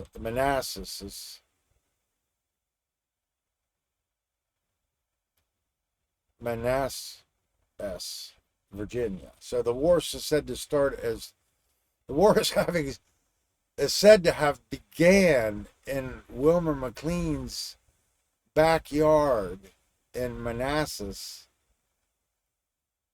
Virginia, and then ended in his kitchen where Lee surrendered to Grant in Wilmer McLean's new found home in Virginia, Appomattox.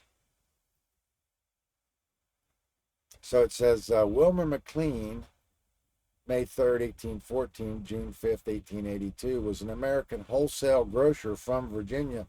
His house near Manassas, Virginia, was involved in the first Battle of Bull Run in 1861. After the battle, he moved to Appomattox, Virginia, to escape the war, thinking it would be safe. Instead, in 1865, General Robert E. Lee surrendered to Ulysses S. Grant in McLean's house in Appomattox.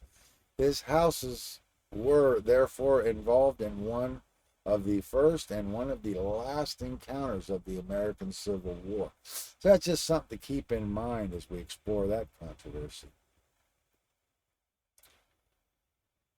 This is one of my favorite George Orwell quotes. The nationalist not only does not disapprove of the atrocities committed by his own side, but he has an amazing capacity for not even hearing about them.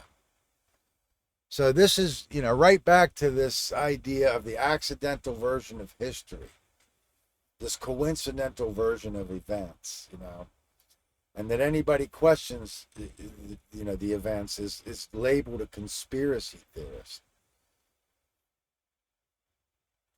The point is not that all authoritarian atrocities and injustices have been the same in scale or severity. The point is that one's nationality tends to make one more likely to forgive and forget evils perpetrated by those wearing his flag, and more likely to condemn and remember the evils committed by the other flags, Lark and Rose.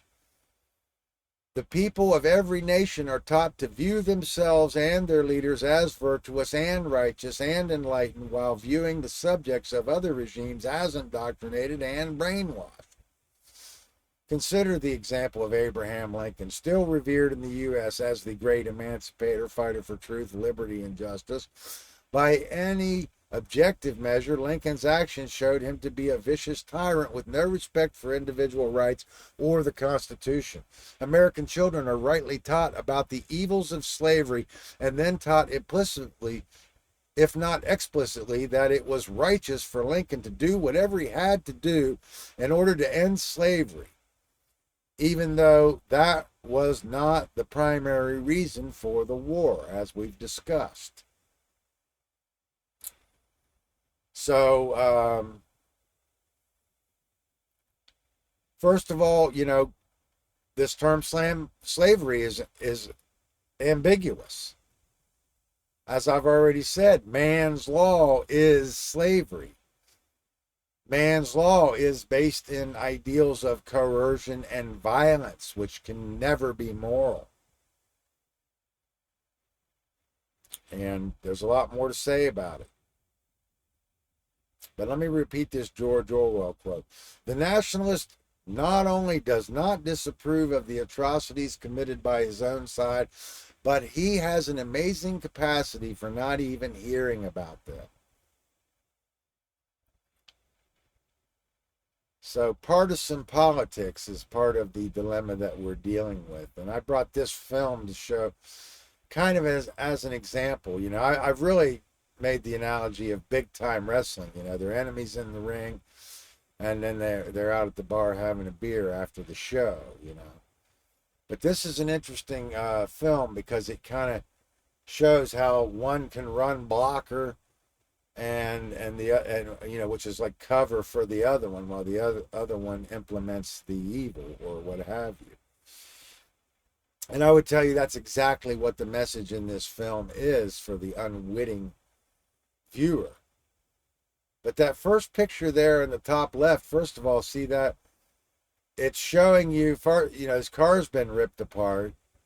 So it's showing you that, there's a lot to say about that. For one thing, he's the only elected law enforcement. So the first thing the federal government's going to do is is marginalize the local elected official, because he wants centralized federal authority. So it's marginalizing the only elected law enforcer. Second of all, it's showing you that it's over the head of the average law enforcer or the local elected law enforcer. It's very esoteric. And it's no coincidence that it's using that color red.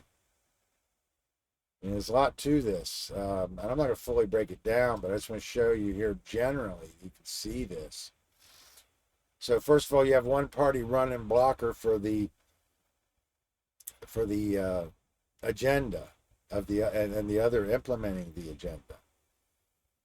And the fact that she was married to his son shows how they've created this relationship where the women are wed to the state.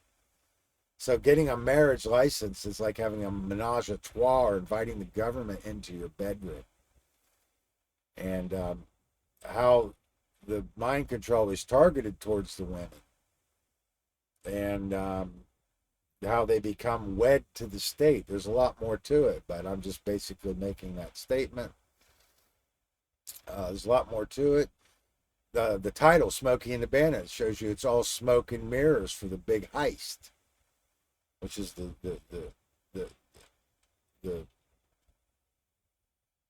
stealing of your liberty, which leads to basically the stealing of everything else. And then Big Enos and the Dwarf is like obviously a masculine prospect, obviously a euphemism for big penis, which is a masculine prospect, which is what government is, because it's a coercive physical transaction. And there's a lot more to this. It's really an amusing film. And it's interesting they're using these trucks. But the fact that he has to go over a state line and he can have this beer in this part of the country, but can't have this beer if you cross this line, it just shows you how childish this statism is and this moral relativism, It's part of this childishness, because it is the mind of a child to embrace moral relativism. But these characters in this film, they also represent, these archetypes that they want. So, anybody wearing a cat ball cap and a flannel shirt and a vest or whatever, you might want to question if it was really your idea to get up and dress yourself that way, because saw it on the TV, so it's okay. It's a lot more to it. The bottom right picture shows, well, it shows that partly he's pushing up their rear, but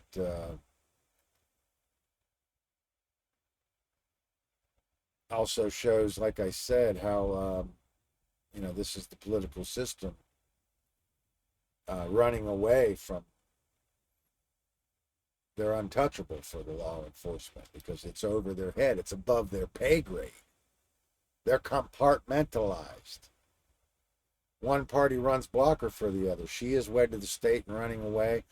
The top left photos show how the scheme is above the head of law enforcement, marginalizing the local sheriff. We talked about states' rights and more relativism. All forms of prohibition are forms of slavery. Let's establish that. And his miniature buddy there represents kind of mini-me Satanism, the mini-me depravity of the socialist mindset, statist mindset. And there's all kinds of movies that depict the destruction of America and the American ideal, or the American paradigm. And a good example is how they depicted the destruction of the American auto industry. So if you watch that movie, The Blues Brothers, they destroy the entire town. They destroy all of the equipment and the state equipment. Also, he can go up and pay a tax bill to Steven Spielberg. You figure it out. But the movies and then in the Blues Brothers 2, they're just like hurling these cars into a trash heap. And they're all American cars. So it's allegorically depicting the destruction of the American auto industry. And there's a lot of other films that do it too. And then this idea of jurisdiction, this local sheriff has gone out of his jurisdiction.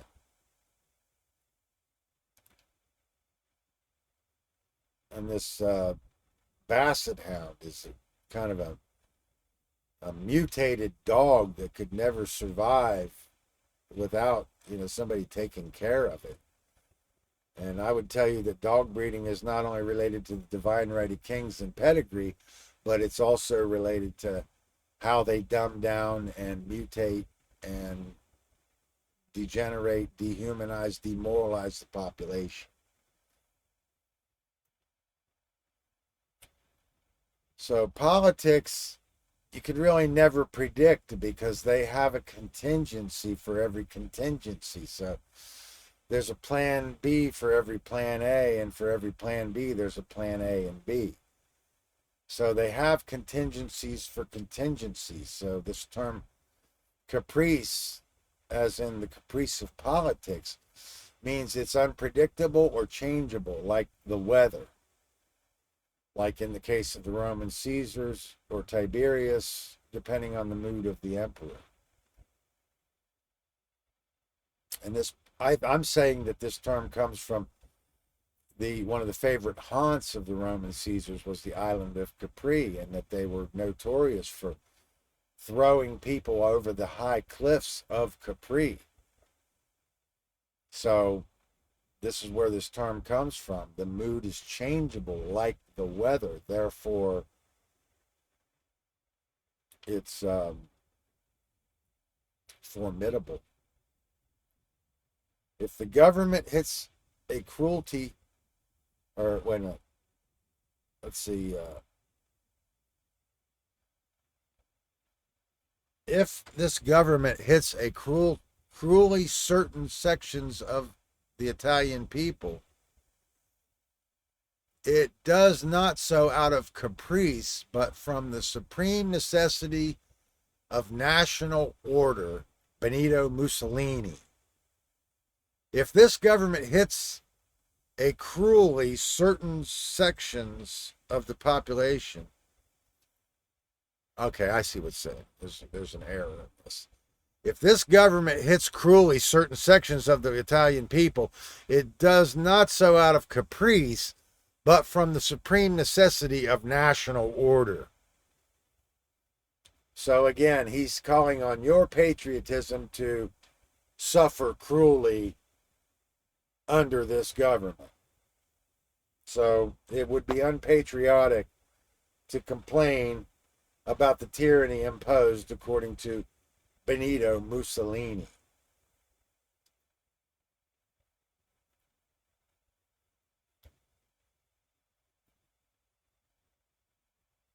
Now, I wanted to talk about Caligula for a minute. I find him to be one of the most fascinating of the Roman emperors. One of the interesting things about Caligula is that he didn't turn his wrath on the people, he turned his wrath on the government. So the fact that he comes down to us as the most notorious of all the evil dictators through history, I think that take a second look at that.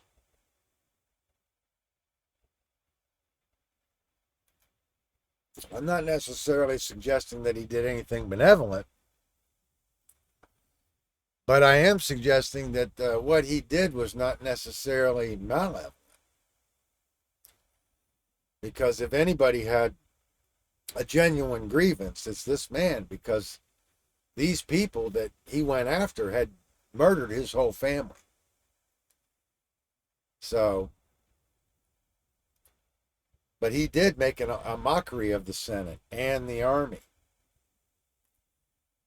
And we have to understand this divine right of kings. Like I say, with the emergence of the Roman Empire and this new tradition of an emperor, well, of course, the emperor has an interest in keeping the power in the family and having a dynasty or a legacy to carry on the tradition and the policy. But the film made by Gore Vidal, one of my favorite films and one of the most interesting films I've ever seen. When Caligula is called on by Tiberius, he thinks Tiberius is going to kill him, which I think when Tiberius initially called him, he was seriously considering it. And he called on him to decide whether or not that's what he wanted to do. But I think he suspected, or he definitely knew, that Caligula had an interest in murdering him, because he knew that Caligula knew that Caligula was in danger of being murdered by Tiberius. And that's what I'm trying to explain in this divine right of kings. And you definitely want to understand this when you're studying the British monarchy, because it is rife with intrigue as a result of this. Everybody trying to kill everybody else before they get power and kill them. So the prospect of them, even if they don't want the power, they can still be murdered for being in line for the throne. And that is what often happened. And it happened in Rome too, but in the English king's history, it's rife, and this intrigue is just rife. I would recommend reading Elizabeth and Mary by Jane Donne. She's a brilliant author, and it's a brilliant story. But you'll find this intrigue, and just the whole study of the English kings is fascinating, but disturbing. And believe me, stranger than fiction. But yeah, Caligula made a mockery of the Senate and the army. And he turned his wrath on the government. So I would have to suggest that this is part of the reason that he's been marginalized and comes down to us as one of the most notorious of all of the brutal dictators. But in this film, when Tiberius arrives to meet, or when Caligula arrives to meet Tiberius, Tiberius tries to explain to him a brother kills a brother who has killed his father, who has killed his son. And when he first says that, Caligula doesn't really know what to make of it. Well, Tiberius is trying to explain to him the divine right of kings. and how, if he doesn't become the most psychopathic and seize power for himself, that he will become the victim and he will be murdered. So his only chance of survival is to dominate. And that's very interesting. So I'm going to keep moving, but yeah, Caligula, you want to study that? It's a very fascinating subject. And of course, all of this history, whether you think it's real or not, it's irrelevant, because these ideas and these ideologies are very real and they do exist in the modern world. And we need to know about everything that we can know about them as to where they came from and why they're still around.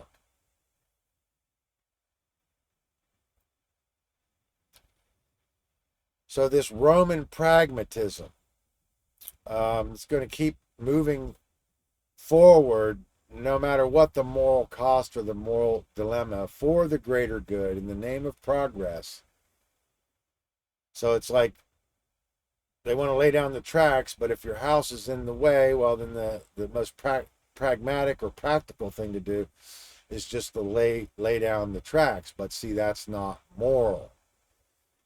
Another problem with this Roman pragmatism and this conservative idealism is that it supports the belief that people are not only, some people deserve to be masters and some people deserve to be slaves, but it supports the belief in master-slave relationships and the belief that the qualifications to be a master is hereditary. This is all part of the depravity of this socialist mindset. It's a form of utilitarianism. It's still part of the religion of authority and the religion that money is the road to prosperity. We have to understand that government binds the right brain out of the way and that religion binds the left brain out of the way. In either form of imbalance, we can create this master-slave system. Statism is the belief in the master-slave relationships and therefore is the belief in the legitimacy of slavery. So again,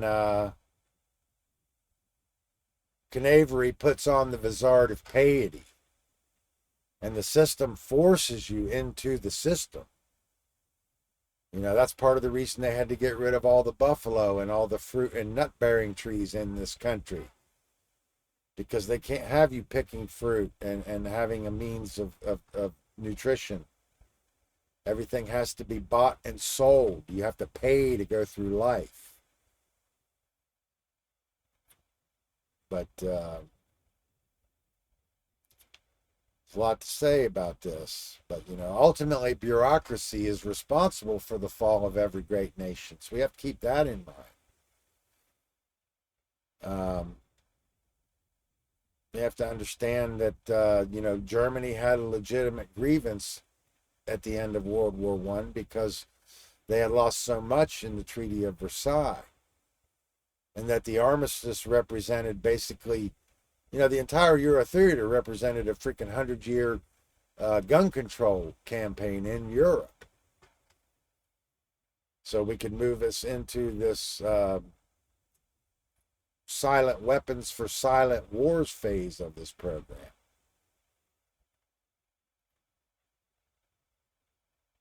I got some things on this slide.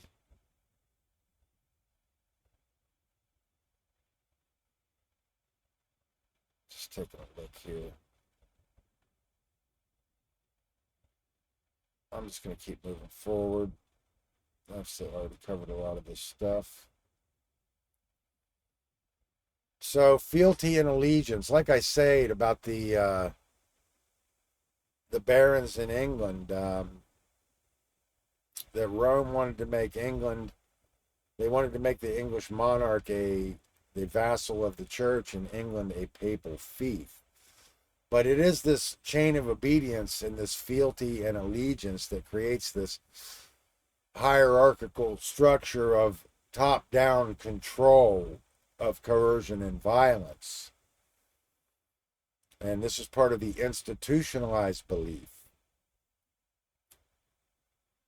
So, Louis the 14th created Versailles so he could lasso in all of the European barons and then bring them closer under his wing and influence them in that way. And Hollywood is our modern Versailles. We keep that in mind. And these sex scandals are part of this modern Versailles. The Playboy Mansion is part of the modern Versailles. And it's legalized prostitution only for the rich. But this hierarchical system is top-down control and compartmentalization, where we have the most ignorant at the bottom. But this idea that it's our army, our military, our police, our football team, these are all fallacies in the mind. Armies belong to powerful families in the past, and that's what we're inheriting in the modern world. So wherever these powerful families lived, their region or their country or whatever you want to call it became the benefactors of their armies. You have to understand, these dynastic families, they go all the way back. Countries are the benefactors of these powerful dynastic families in the sense that they gain the might of their armies. We've already talked about that. Talked a little bit about Pax Romana.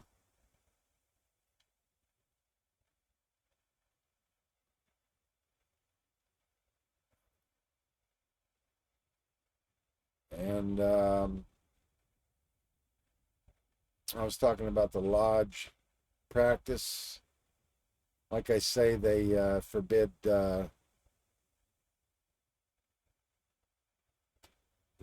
those doctors engaged in lodge practice from having access to the hospitals, to the point where they went so far as to say, if you have a medical issue and need access to a hospital, you can go die in the street for all we care. Yeah, so I'm just, like I say, I'll just keep moving forward here. Really taking up too much time on these slides. But this is an interesting film. It deals with international espionage, and it's filled with intrigue. That's why I brought it along. One of the quotes in the movie, he says, as long as we have dragons and popes working for us, how bad can the other side be? The dragons representing the Russians and the popes representing the clergy or the other side. And it was interesting in this film, it was run by a bloodless freak. But the reason I wanted to recommend this film, there's a lot to this film. I'm not going to try to break it down now. We used up too much time. But it's highly esoteric, and it's filled with intrigue. And there's a lot more that I could say about this film, but I'm going to keep moving forward. Victor Hugo says, all the forces in the world are not so powerful as an idea whose time has come. And that can be either a good thing or a bad thing. And he also says, when dictatorship is a fact, revolution becomes a right, which I would have to agree with. But I would also have to, on a cautionary note, say revolution is it's no step forward in general, because it means to go all the way back to the beginning, to plunge yourself back into a dark age from again which you will need to re-emerge. However, there is a time when it does become necessary or justified, and I would probably have to use the American Revolution and the French Revolution as examples of that. No army can stop an idea whose time has come. And that's just another way of saying that first quote. But see, freedom is a new idea. So we can use that quote and say, no army can start an idea whose time hasn't come. So you can't fight your way into freedom. Ideally, it's going to require knowledge. Benjamin Franklin says, rebellion against tyrants is obedience to God. I can get on board with that. What country can preserve its liberties if its rulers are not warned from time to time that their people preserve the spirit of resistance? Thomas Jefferson. The resistance may be non-violent, as in the case of Gandhi, or violent, as in the case of the American Revolution. Any injustice may be enacted as law. Disobedience is the true foundation of liberty. The obedient must be slaves. Henry David Thoreau. I could definitely get on board with that. Let's just keep moving forward. Samuel Adams says, it is in the interest of tyrants to reduce the people to ignorance and vice, for they cannot live in any country where virtue and knowledge prevail. Samuel Adams. The liberties of our country, the freedom of our civil constitution are worth defending at all hazards. It will bring an everlasting mark of infamy on the present generation, enlightened as it is, if we should suffer them to be wrestled from us by violence without a struggle, or to be cheated out of them by the articles of false and designing men. Samuel Adams. Every actual state is corrupt. Good men must not obey laws too well. Ralph Waldo Emerson. So we're about halfway through. We're not really even halfway through this presentation. I've got a lot more slides to go through. There's no way I'm going to be able to get through it in one setting as I had originally planned. So what I'm going to do is call this the end of part 1, and I'm going to resume with this presentation until we get all the way through it. But this will be the end of part 1. So thank you for listening. You can find my work at thecubbyhole.com. My name's Douglas Martin. And on the One Great Work Network. So check out some of my work there. And some of the other work that you find there. There's a lot of great researchers on both of those sites. And please tune in for part 2, which I will have out as soon as possible. Should be coming right up after this one. But thank you for your kind attention, and look forward to seeing you again.